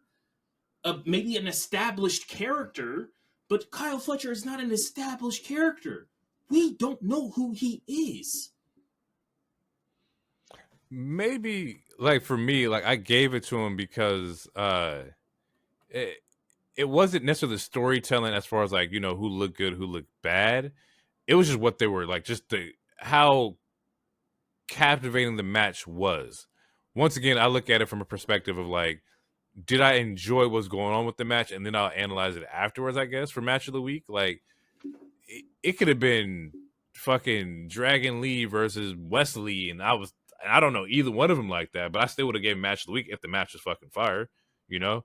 But I do understand your points as far as, like, you know, you are the new talent. Why is this guy that you haven't wrestled before, why is he kicking out of, like, your supers or your finishers and shit like that? It doesn't make you look as strong. And he's on your same team. It makes no but sense. Maybe I don't know. Yeah, I do see it from that point.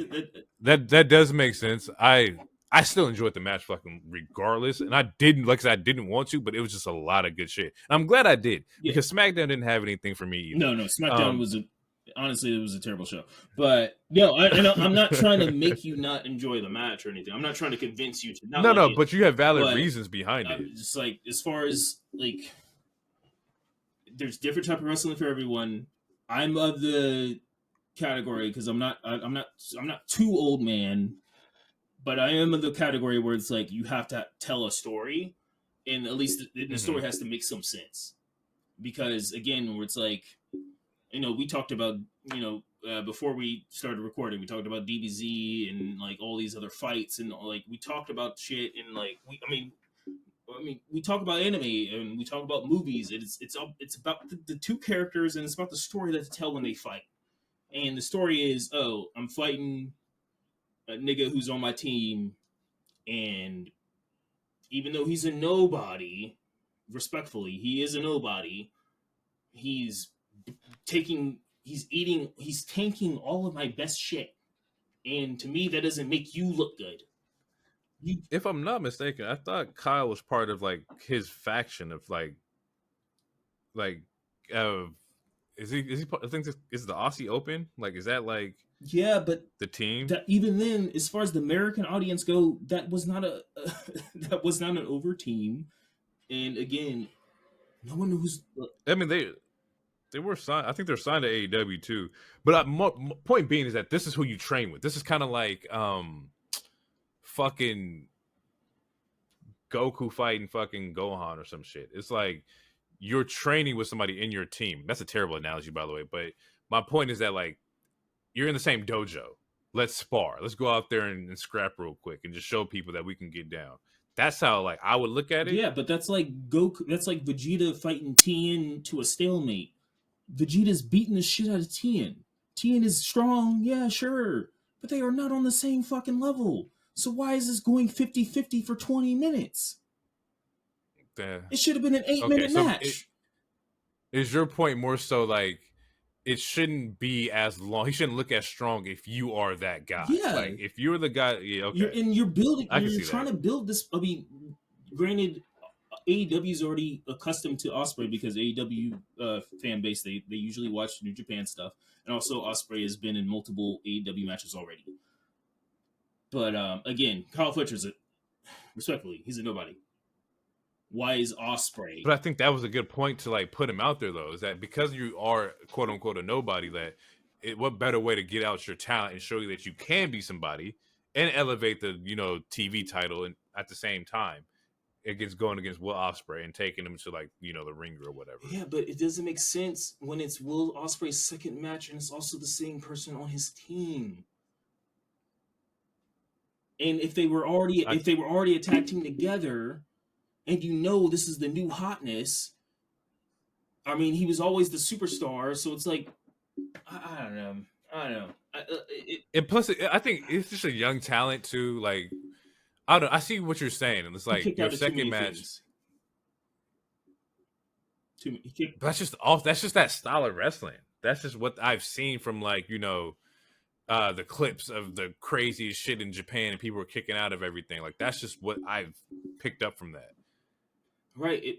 Either way, I do understand what you're saying. It does make sense from certain angles of like, hey, bro, you should be the strongest guy here. Come in and have a squash match, look great, and then we'll move on to the next.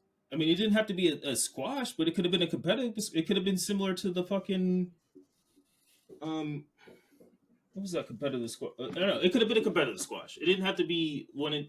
I don't know. Kyle kicked out of too many crazy shit. Too much crazy shit, and like and usually with the other Japanese stuff, it was like there's a lot of history behind it, and there's story. True. There's story to it. There is no story to this. This is a regular exhibition ass match. Like if this was 2K or something, this is just a regular random universe match. This is just a random match. So had they booked this like 4 weeks out, and this has been a 4-week like thing, it would have made more sense. Okay, it would have made more sense. Yeah. Okay, I can give you that. It finishes up. It was a dope match. Like I said, there's a good powerbomb reversal sequence that happened from like Ospreay and Fletcher that was really fucking dope. Show ends with a standoff between Bryan Danielson and Will Ospreay, and I just left money back because that's exactly what that is. And I think it came out today that that's going to be on the AEW Dynasty pay-per-view, which is in St. Louis in April.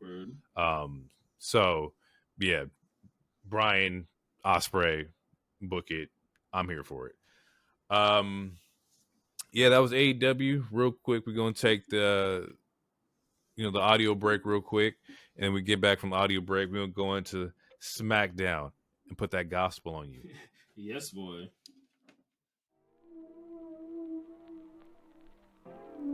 Warp drive.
Back from the audio break. You said you had a better analogy for what you were trying to get across. What you mean? What you got? Oh shit! Okay, I didn't know we go. Okay, so So, as far as the Osprey thing, what I was trying to say, let's take it back to DBZ real quick. Okay. So let's take it back to the Frieza saga. You remember during Planet Mhm. Namek when Vegeta comes out the healing pod first, and he is strong as shit. He's beating all these people, beating the fuck out of all of them, right? And then he runs into Ginyu, Raccoon, and Zarbon, whatever. And at first, Vegeta was a shit. Then he gets jobbed out to Raccoon and Ginyu, I think. He gets jobbed out. Raccoon beats the shit out of him. And at this point, Goku comes out the pod. And what happens when Goku fights Raccoon? He beats the dog shit out of him. There is no 50-50.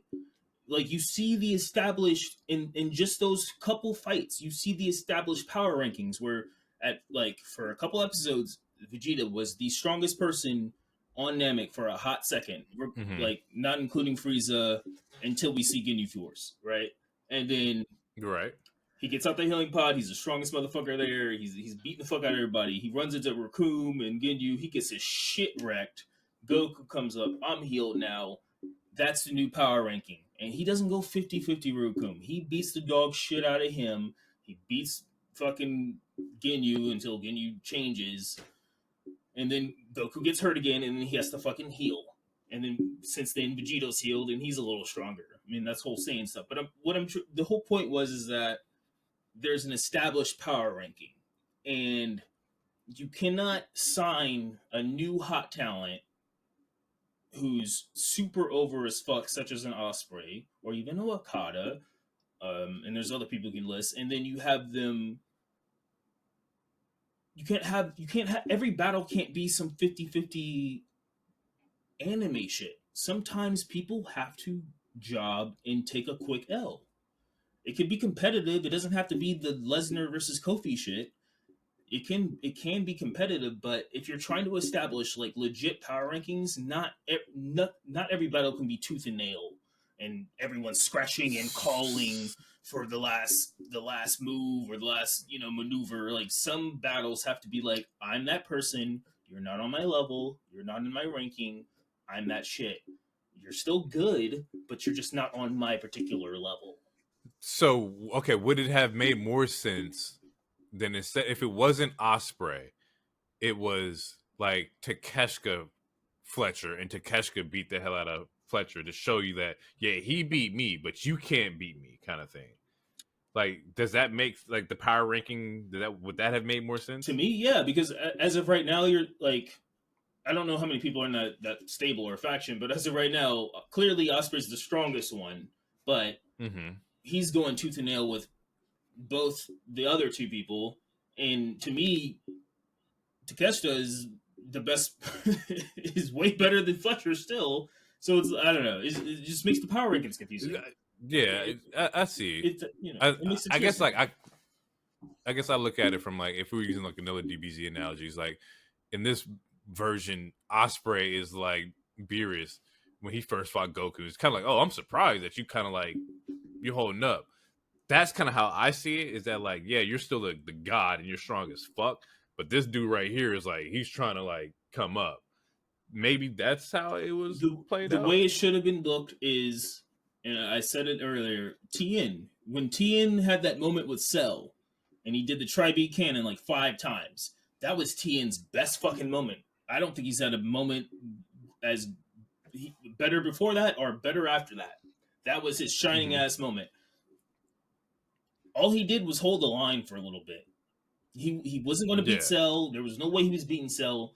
He was just buying time, and he bought enough time to where shit could have worked out, but other people are fucking stupid. But that's a whole other conversation. But again, I got you. You see the power ranking where it's like, yeah, he held Cell back, but that was all he could do, is just buy you 2 more minutes. He's not beating this character. So practically, Ludwig is not going 50-50 with Gunther. He shouldn't. Okay.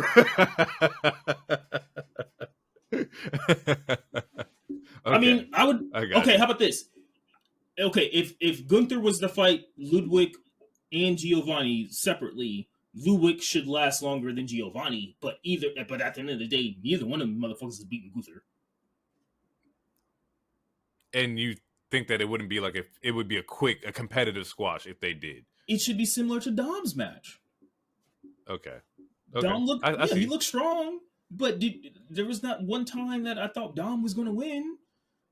I was impressed with him chopping Gunther and shit. I was impressed with the powerbomb reversal, but I didn't think he was going to fucking win. Just like Gunther was like, I wasn't worried. He was, he was impressive. He was competitive, but I wasn't worried. I just look at it like a prodigy kind of thing.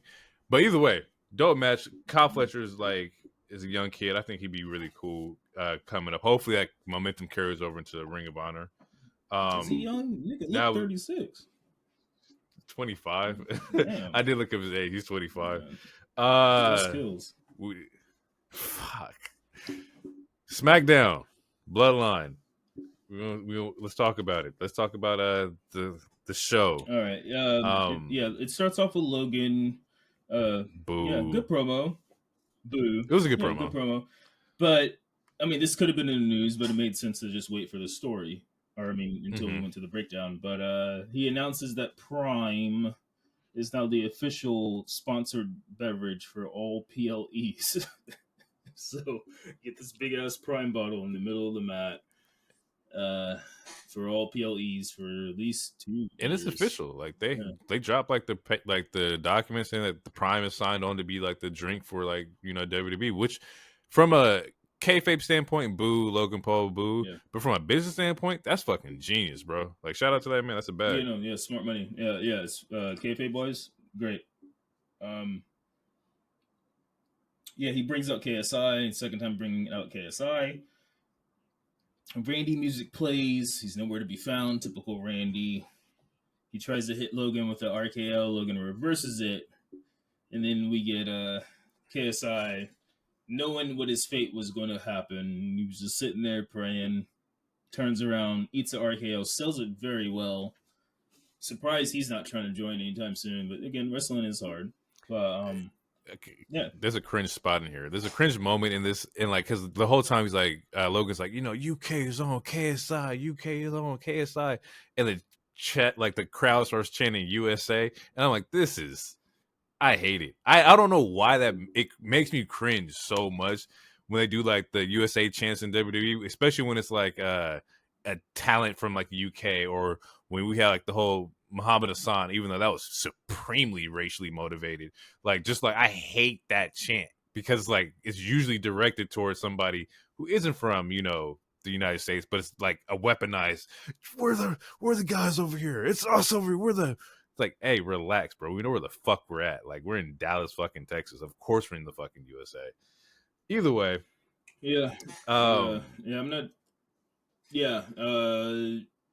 Most of that is because, Vince always had foreign people be heels. And I mean, it wasn't just Vince in professional wrestling. G.I. Joe was that way too. I mean, there's other, usually during the Cold War and all the shit, the foreigners are the heels. They're usually the bad guys or whatever. But the USA chants they've always been cringe to me, especially they've always done it. Especially since 2016. It really feels different. Yeah, it feels different. I love my country. I love my country to an extent. I love it. But the most I will rep this country is during the Olympics, because other than that, the country doesn't usually rep me that way. So respect. Unless it's the Olympics. Yeah, unless it's the Olympics, I don't really. It was just weird. But it's Dallas, Texas. I know where I said, I know what crowd that is and everything like that. It was a cheap heat. It was just move. Yeah, for sure. And I guess any reaction is better than no reaction, especially in the wrestling business. But I was like, that's what I mean. I would have booed too. The Queen. Yeah, for sure. I'm booing KSI, of course, because you're KSI. But then it's the fuck is this? Anywho, he actually sold the RKO pretty well too. Yeah, Randy dragging him into the fucking Prime spot, that was pretty solid. Then coming out another new angle, and it looked like he was essentially making him the eye in Prime. Yeah, in Prime. Hilarious. But yeah, another new camera. And he's this is really good. This is good shit. He's like, this is good. And he's drank the prime bottle from him. Like that was solid. I like it. Sure. And then, so that sets up the Randy. Or no, it was a tag match. So yeah, it was RKO KO versus Austin and Waller, which was a solid match. Not a whole ton of spots. Theory's still selling super good. What it was here? Logan attacks. Yeah, because Logan comes out, he attacks both Randy and KO. Yeah. He tries to slip on the brass knuckles. Yeah, that's right. Orton catches him with the brass knuckles. He takes the brass knuckles from him. And then as Orton's about to swing at Logan, Logan moves out the way. He almost hit KO. And at that point, Randy takes the fucking brass knuckles off and drops them in his trunks for what I'm assuming is future use. And then that's pretty much it with that. Like, yeah, it looks they play on that. Oh yeah, Randy. Yeah, I'm not trying to attack you, bro. We on the same team. I'm not being the typical Viper, at least at this moment. So that's good storytelling. And then we get a pop up RKO before that, which was a good finisher. Easy money as far as like the team and the branding. A pop up RKO that's fire. Please add that in the next game. And solid match. And that's all I got from that. I mean, the next was it was a damage control or Bailey damage control video package. Yeah, we got a Bailey segment. And we talked about this before.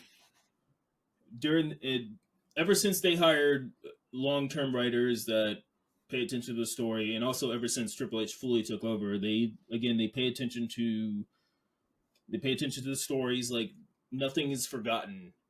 Bailey is a babyface right now, and she's suffering from the consequences of being a heel for the last 3 years. Similar to what Jay had to do, when he's trying to get KO's consequence of my actions. Like, it's erasing that bullshit where like, oh, a heel turns to a babyface, and now all of a sudden all the babyfaces forgive them. We're on the same team now.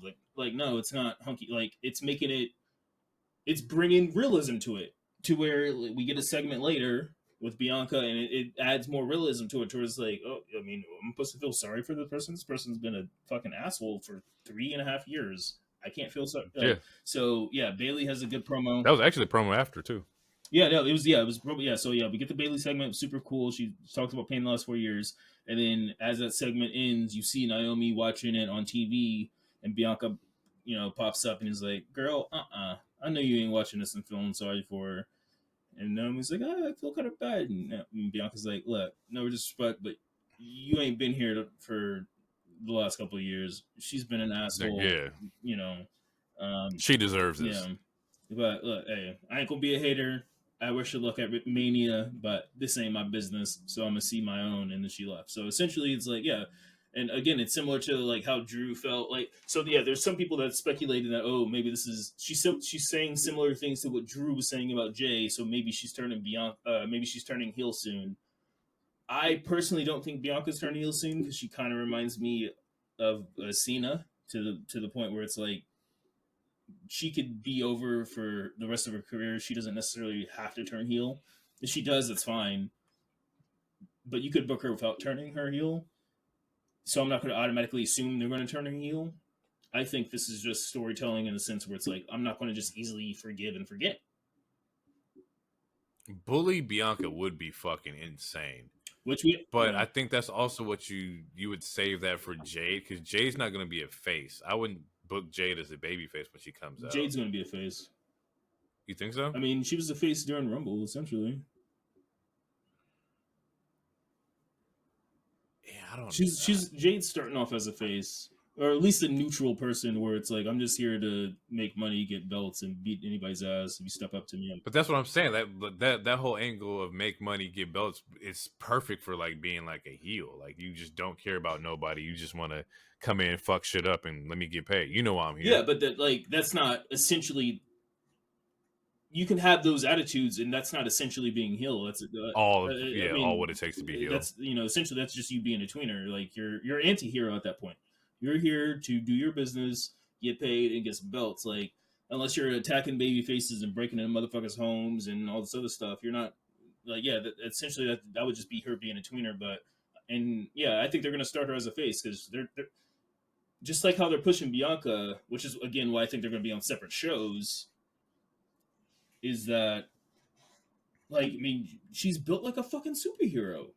And I think they're going to push her that way, similar to Bianca. Like they're built like superhero. Like either one of those women could easily play Storm right now. I mean, not acting wise probably, but as far as like physique in like like a silhouette or anything like that, they can play Storm right now or any black superhero you want to make.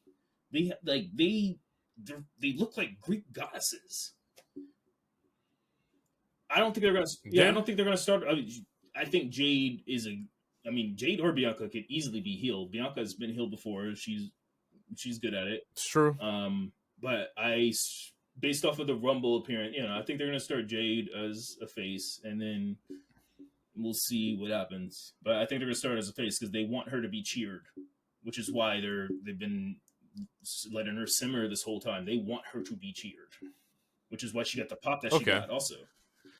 It's gonna be interesting to see how like they move or maneuver because right now like the women's division definitely needs like a complete like not rehaul but like we need to know who the heels are, we need to know who the faces are, and that way we can book our storylines right now. And I think it's ironic, but you have three of the black women who are typically in the same side right now, so one of them has to switch over. Somebody got to be healing this shit, so it might be Bianca. Maybe this sets up Naomi versus Bianca, which is I'm down to see that. But out of that, somebody has to be the heel, I mean, it could be. I mean, just because we got three black women doesn't mean one of them has to be black. And also, I do think one of them will go to Raw because I don't think they're going to keep all three on the same show. I don't think so. Because Raw has no black. I mean, fucking Zoe Stark is like 25% black, I think. But Raw. We're really God damn. Well, I mean, her dad, I think, is partly black. I don't know her. No, yeah. I know what you mean. Saying, like, as far as like just Nubian black women on Raw, Nubian there's no queens, black women on Raw. Like Jade's not signed anywhere, and Bianca and Naomi is for sure currently signed to SmackDown. And then Braun went to SmackDown, so like you have to give Raw something. Yeah. I'm down with that. Yeah. Raw got Becky, Rhea, and fucking Jade. I think that's a good like little core you can kind of fuck around with. Yeah. It sets up fucking Cross versus Bobby, and I have no buzz for this. They killed the momentum for this so many times for me based off like the no DQs, like or the DQ like finishes. Like I'm tired of it. Like at first I was excited. At first I wanted to see it. The momentum that they had in the tag match, they fucking use a fucking DQ finish on. Yeah. So I'm like, now what the fuck do we do? Like what? Yeah, why do I care about this? I was semi-hyped until I saw that Scarlett came out with Cross. Because the whole thing was nobody's supposed to come out. And then as soon as I saw Scarlett came out with Cross, I was like, all right, this is ended in DQ. Because it was only 3 weeks ago that Scarlett attacked Bobby when B-Fab finally joined the team. So why the fuck why wouldn't Scarlett attack Bobby tonight? You guys. We're not that stupid. And then man, look, it wasn't on the news docket, but Montez had a cool ass video package based off of what the promo package based off of what Cross said tonight that released today. And man, I don't know. They got to get the profits away from Bobby.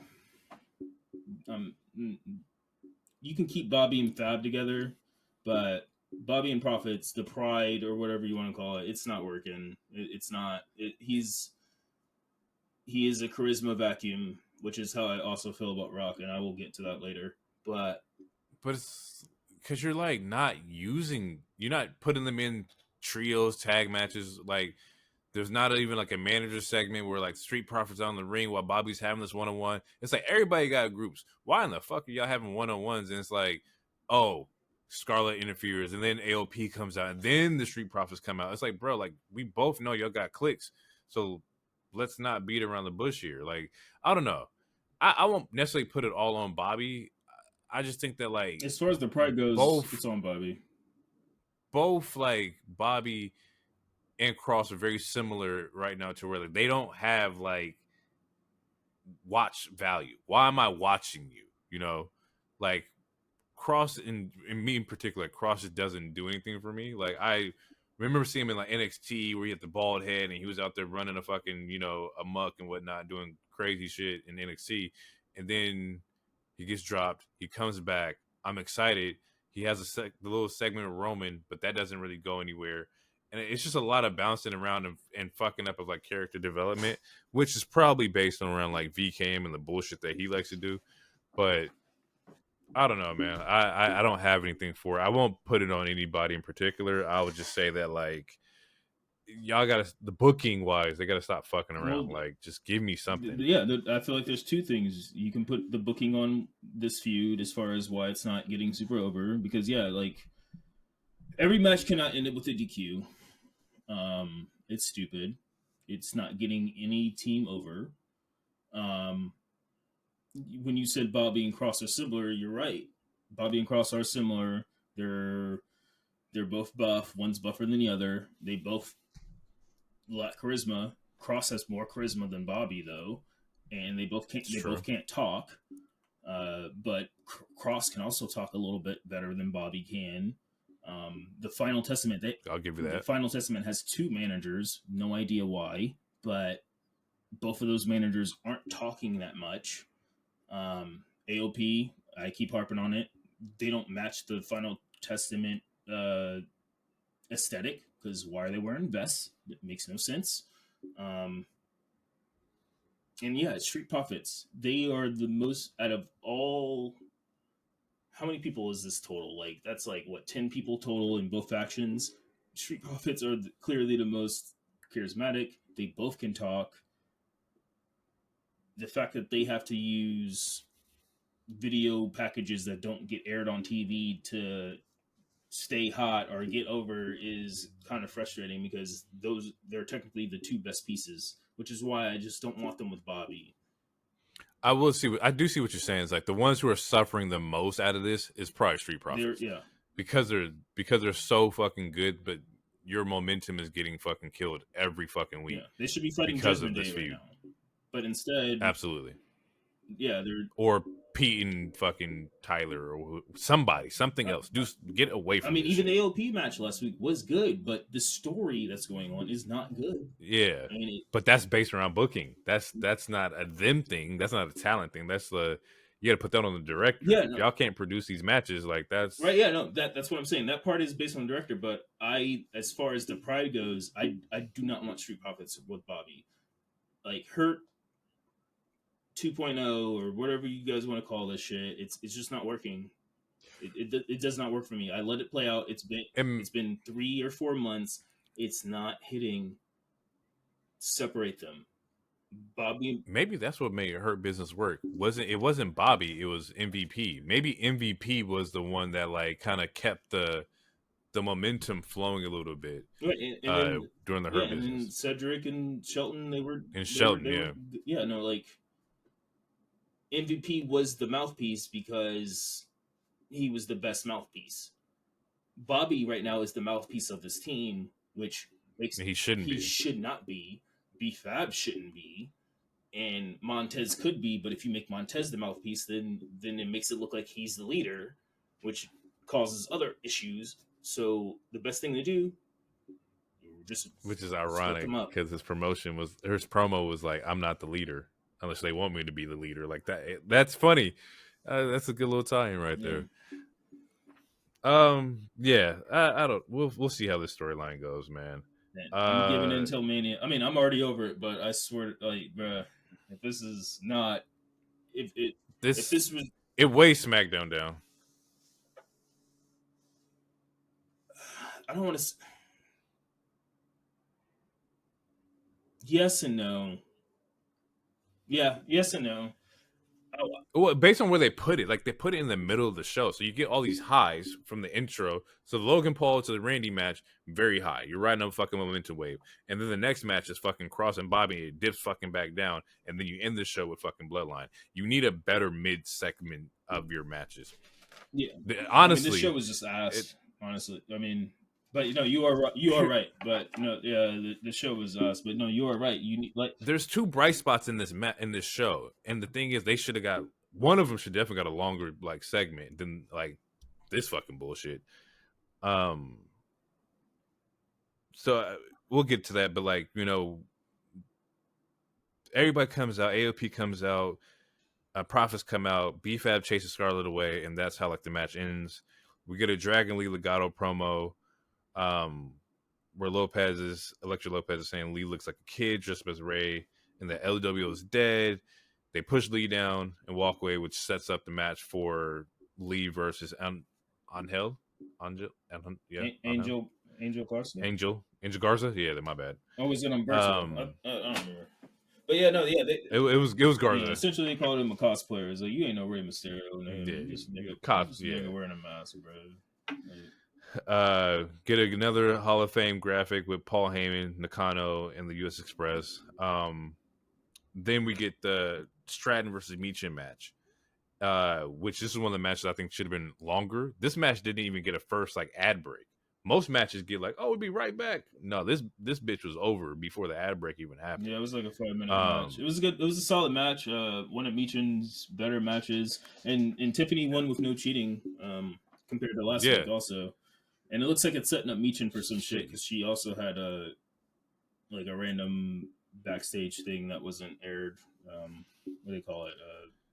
Behind the new the behind the scenes promos and shit like that, or like the WWE exclusive promos. Yeah, WWE exclusive where she's like something needs to change. But yeah, it was a solid match.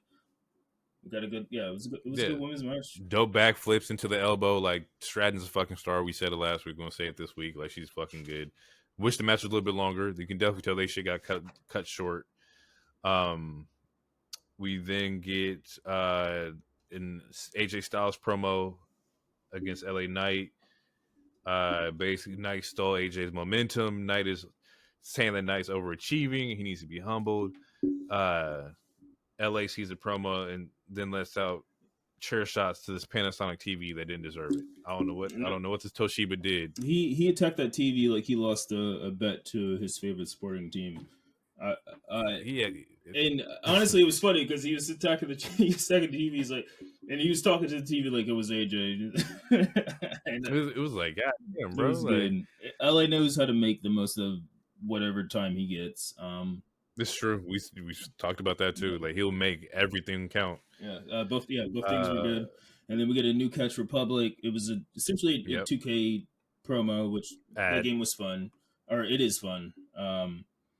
It's great. But yeah, essentially 2K, not much to really say about it. Then we get the Dragon Lee Garza match. Dope match. This is the second match that was really good on the show. Yeah, good match. I don't have any notes on it. I literally just wrote the match. I like the match was dope. Dragon Lee finished with the Hurricanrana spot, similar to like just old school Ray, like just nice little Hurricanrana to pin. I love Garza's like gear. It reminded me like Kane inspired gear. I don't know if that was the case, but it was really cool. Dragon Lee gets the win from the Hurricanrana and then gets jumped by Legato afterwards, and they set him up with a triple power bomb, like the 3-man fucking shield like power bomb. And then he does like his rant towards the LWO after they, power bomb saying, this is your fault, XYZ, XYZ. Yep. From there, Aldis checks on the status of Cody and Seth to get them ready for their Bloodline segment, and realizes that all these security people at the door didn't do their goddamn job because them boys are not in the room. Yeah. And then we get the segment. We get the Rock Roman segment. We also get another damage control segment real quick where Kai essentially says that she's the brain. So that she's the leader, and then they all start talking their shit. It was good shit. Good promo. Yeah, okay. So Roman comes out with the Bloodline. Then The Rock comes out and he reminds us that Black Adam flopped because his new entrance is nothing but lightning bolts. Hey, I ain't gonna lie, the new entrance is hard though. Yeah, it was hard until you remember that, Flop Adam is out here and just That shit was clean. That shit was tough. yeah, it was tough. You know what else was tough? Watching him slap his goddamn veins again. I know you hate that shit so Looking much. for the- That shit is so The fucking chills, the goosebumps. the goosebump. You're a grown ass man, bro. I don't know what the fuck I'm talking about, bro. I'm sorry. No one. He slapped. No, I'm not taking that. He's slapping himself. Anyway, yeah, I literally wrote slapping his veins. Pissed me off. We get a long pause before Roman speaks. Greatness stands before you. Him and Rock laugh, and then they hit us with the acknowledge us. And then that's when Cody's music hits, and then Cody and Seth come out similar to the Shield, where they come out through the crowd. Yeah. Come out through the crowd. Look good. And now we get to face. We're all 4, 5, or whatever in the ring. The first point I have is Cody's like, do you even have the authority to make this match when Roman is your chief? Essentially, because you acknowledge Roman. Yeah. Essentially saying, I mean, you're Roman's bitch. Like, are you even sure you can make this match? But this is family. I know this is what family does. We acknowledge you. It's like, hey, bro, like, what the fuck are we doing? It's a yes or no question. Yes, let's go. But he practically said that, like, yes, I acknowledge, and that's what family does. You acknowledge who's the head of the table. You acknowledge who's like the tribal chief. Yeah, he starts talking forever. He's talking so much he forgets his fucking lines. And at this point, he does repeat some shit. I think that's what the Instagram promos are for, like the Twitter X promos are for, is that he's practicing his ability to throw out promos again, and that's why they're so fucking long. Practicing. That's interesting. Practice. Not the game, but practice. Interesting. That's wild. How much practice do you need? Because last week was a 20-minute video on top of a 40-minute promo of the show. That's an hour. Man, when your movies is just you in the different costumes, you got to get a lot of practice to get some new shit off. He been running the same movies forever. The Rock stars in the movie as The Rock. Yeah. You can't say there's never been a Dwayne Johnson drama. There's never been like he's a fucking hospital doctor. None of that shit. Like, he is The Rock and everything. His best movie is The Rundown, and fight me. Someone fight. His best movie is The Rundown. Easily. I might agree with you. I like The Rundown a lot. He actually showed character. It was gonna be the Rundown or like Walking Tall. One of those two. I think The Rundown is probably the one I like. Walking Tall, I feel like is almost the start to the bullshit, because it's just him being just strong and I'm a father. Gridiron Gang was a good one too. I'm strong and I'm a coach. Yeah, pretty much. That's it. An exhibit. I'm strong. I'm in the jungle. Yeah. and that's when we start getting, Jumanjis and Rampage and Earthquake or whatever it was fucking called. It's all the movie shit. Where he has one leg and he still clears 2 buildings. Oh, sweet Christmas, dude. Anyway, this man stresses me out sometimes. Holy fuck. Okay. So we get do you have it? Seth comes out they're all in the ring right now, and he's mentioned that Seth is the walking clown show. You shut your mouth before you say something stupid. It's before that, real quick. So yeah, as the Rock is starting to talk, you know what the sold out crowd starts chanting? Diarrhea. Diarrhea, quack quack. A line that on Monday, so many people, including a couple of friends of ours, so many people were like, "Oh, that's corny as fuck. He can't talk like The Rock. He ain't The Rock." Even though he's saying the exact same type of shit, it just sounds so much worse because it's not The Rock saying it. But again, a sold out crowd, sold out show in Texas, Dallas. Where the Dallas Stars play, big stars, my favorite hockey team, chanting diarrhea because there's nothing but shit coming out of his fucking mouth. Because again, this nigga didn't, bro. Look, all right. I'm just cutting to the chase. All right, I'm just cutting to the chase. This promo was ass. This show was ass. Show was terrible. This show was terrible. This is the worst SmackDown of 2024 so far, in my opinion. There wasn't that many matches. We can't say that The Rock took too much time like he did last week, or maybe we could. I don't know, but I don't know if it was him because the shit's still cut off. Like we cut off, he smacks. The show ends like Cody slaps him, and the show ends like that. But that's also because The Rock talked too much. There's a whole camera angle where you see a camera guy from like near the announcer table doing what I'm showing you. The audience can't see this, but they're like, "Yo, like wrap this shit up, nigga." Because he's literally repeating. He's repeating. He cut 2 video promos and he cut the promo in SmackDown. That's 3 promos. He's repeating every single fucking thing he said in these last 3 promos. He's calling Seth a clown. He's talking about his goofy ass dog, and then the family. And this promo tonight, like after Cody and Seth come out and shit, Cody's talking and he's like, "You shut your mouth, boy." Which, by the way, can we talk about why the fuck is he saying "boy" like this? Is that not making anyone else cringe? He's hitting those boys hard, like he's been like he's about to be in the next Tarantino film. He's hitting those boys like Django 2's about to come out, and I'm like, okay, that's who I want for my president. A nigga who says "boy" like that, and he's saying that to white people. He did get the fucking you were a mistake because you were 20 years younger than your siblings. And that shit was fun. That was kind of crazy because I saw somebody on the internet like, wait, isn't your daughters 20 years apart? Isn't like that was Brody Lee's wife who did that. Isn't like your daughters 20 years apart? Yeah, your daughters are 20 years apart, bro. And you're sitting here talking about Cody. Okay. Anyway, yeah, like, bro, no, this promo was ass. He was repeating himself. He was talking so much he forgot his fucking lines to the point where Seth was like, "Yo, we know the stakes, Mr. Midlife Crisis," and that honestly, that was one of the best fucking. That was the best line in the whole fucking segment. Was him calling him Mr. Midlife? Because again, it's true as fuck. This man's cutting promos. This last promo, which was, thank God, 10 minutes, still couldn't finish it.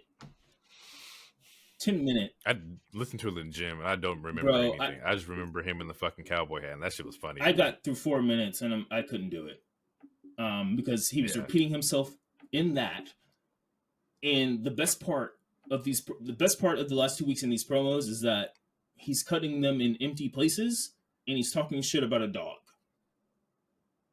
He did go hard on the dog. The best part of the best part of this feud is him beefing with a fucking dog. And that's what I'm talking about, the charisma vacuum. But what's weird about that though is that like the charisma vacuum is a thing, but it's also like he's getting pops. He's still popping, bro. He's like The Rock. People are supposed to that's what I'm saying. They don't understand when to boo him, when to say diarrhea chants. They don't know what the fuck they want with The Rock. It's like he's still getting the reaction because wrestling from like fans both are sides. sheep. Brian Danielson said it the best. It's because they're sheep. And also, I've said this multiple times. People love to go up for nostalgia, but if we're being completely honest, this promo tonight or last night was cheeks. Last week was sure Beth had Karens and shit. It was funny. But all he's doing is regurgitating the shit from the 90s, which is why people our age range is fucking eating it up. But this shit is not... Even the younger people are eating it up, though. That's the thing, is that it's like... It's not good, man. It's not good to us because we're used to it. We've seen it. We know what this is, right? But I don't think this segment is meant for us. I think it's meant for the newer audiences. I think it's meant for the people who are just now watching... This is meant for the fans of Dwayne Johnson and not The Rock.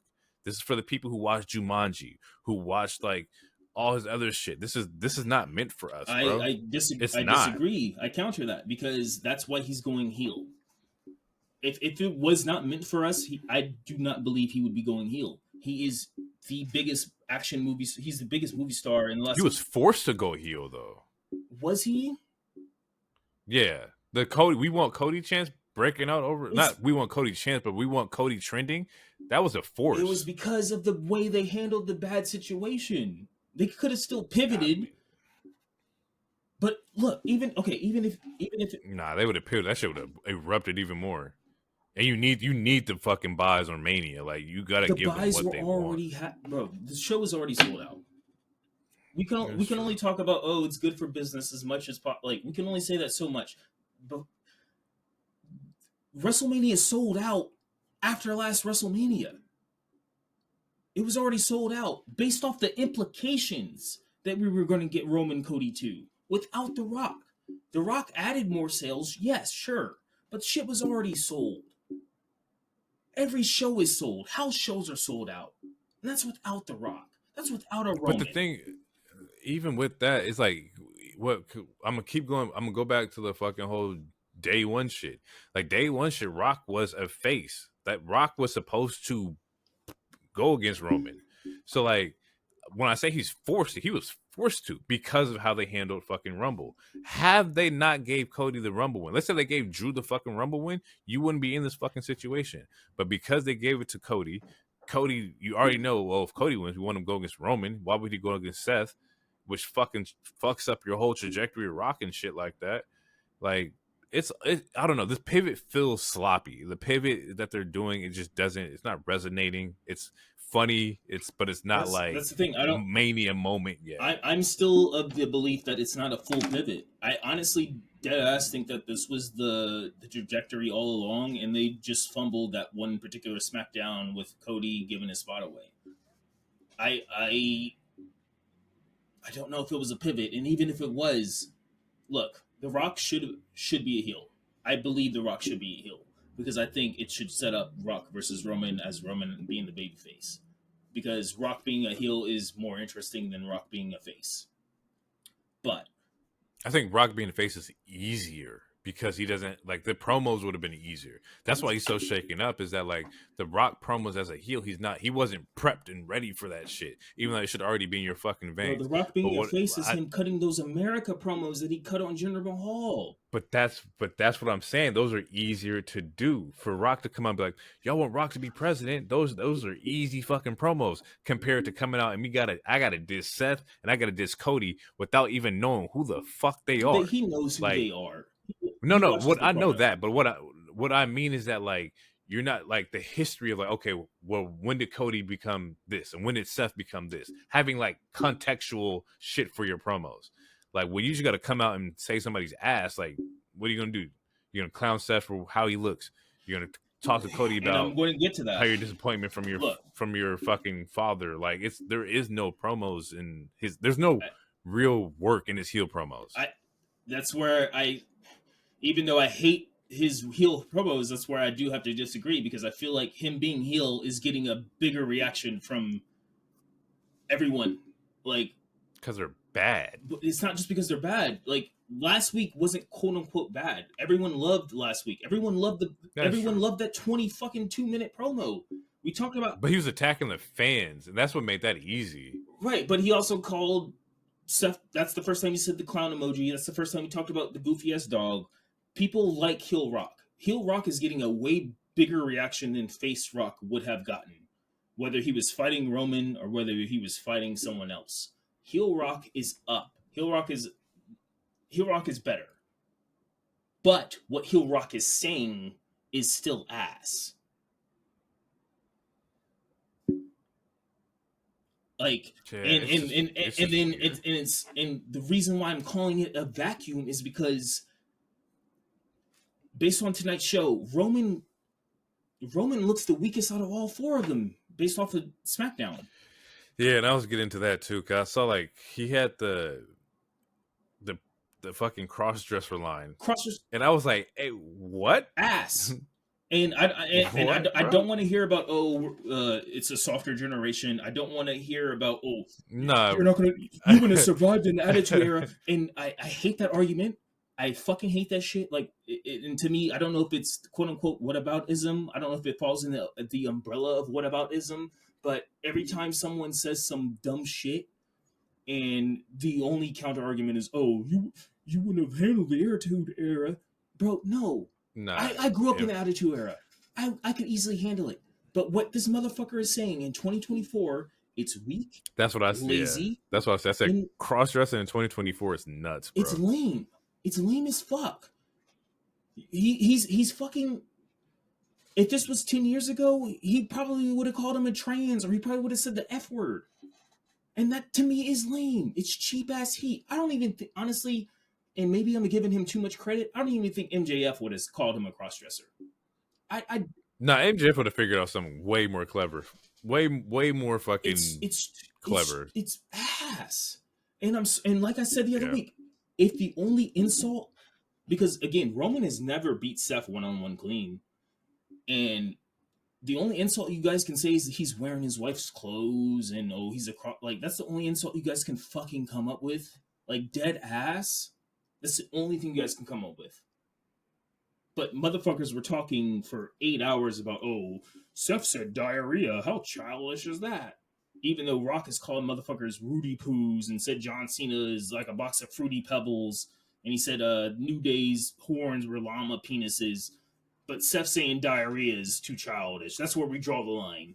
That's where it's corny. Fickle. But this motherfucker, this is what it is, this bro. motherfucker's talking for 20 minutes, repeating himself. About nothing. Saying the same shit. To the point where, yeah, I think Cody had a response, but he didn't have enough time, so the only thing he had to do was slap him. Yeah, you saw him prep for that. Like, he took the glasses off. I was like, why is he taking his glasses off? And then, like, the slap happened. I was like, oh, that's why. So, I don't know, bro. I think we're not going to dwell into it anymore. Like, it's just, it is what it is. Like, SmackDown is just, it was a bad episode of SmackDown for sure. It was a bad episode. And there's rumors that Rock is going to have a concert next week. And I'm worried. I'm worried it's going to be ass. Because of, again, like you said, it is going up for some of the people younger than us, but most of the people that are really loving this shit are people our age and people who like, and it's like, I'm sorry, the 90s, Rock is just regurgitating 90s shit, and it's not hitting. And it's making Roman look weak. Or not weak. Roman looks like similar how we were talking about Samoa Joe and the Triple Threat. Roman looks like the least strongest character in this feud right now. He's the afterthought. He's the afterthought. And maybe that's what they want. Maybe, but both times he spoke, he said the less words out of all four, and both times he spoke, he has not said anything good. Last thing he said is crossdresser that does not hit, and that's not even being PC. It was just ass. You know, I'm gonna say something you said earlier. Roman got to get away from The Rock, similar to like Street Profits got to get away from Bobby. Yes, his whole momentum just like tanked. His aura fucking changed, bro. Like, it's like, yeah. And I think part of that is the story, because it's like Rock is taking your spotlight and type of shit, but they need to play it off better, bro. Because look, man, the crossdresser shit's not hitting. Saying you're wearing your wife's clothes, that's not hitting. Like, if that's the only insult you guys can say about Seth for the last 2.5 years, you guys got to do something better. Like, you have to do something better. You can't go on the internet and do a promo about standards and procedures and then just like completely blow it. And then we watch the show in Dallas and it's fucking dog shit. So I don't know, man. I got nothing. Apparently, SmackDown. I need to be fact checked, but I'm sorry. Apparently, there's only 21 minutes of wrestling in that 2-hour show. Yeah, it wasn't a lot of wrestling, and the matches, like out of those matches, only 2 of them I really enjoyed. The other ones were just like, eh. So, yeah, man, SmackDown they got to do better. They're really heavily leaning on The Rock and the Bloodline angles to like make you watch. But once you're watching and it's bullshit, you feel like you got robbed at that time. I could have watched a recap on YouTube of that shit. Like, I didn't need to do 30 minutes of that promo or 20 minutes, whatever the shit is. And the thing is, the majority of it was just fucking entrances. It was like The Rock's entrance is long, Roman's interest is long. Roman don't say shit. Then we get Cody and them come out the crowd. They don't say shit. There's fucking commercial break. You come back and it's like, what the fuck was all that for? So, yeah. I got nothing, man. But we're gonna wrap it here. That was the wrestling of the week. Hopefully, our SmackDown rant didn't turn you off too much, but it was just how we feel. That's just what it is, yo. With that being said, we're gonna get out of here. Hopefully, you guys enjoy. Come back, stay tuned. Check out the TikToks, check out the YouTube. Please. Continue to subscribe, continue to comment. We love the support.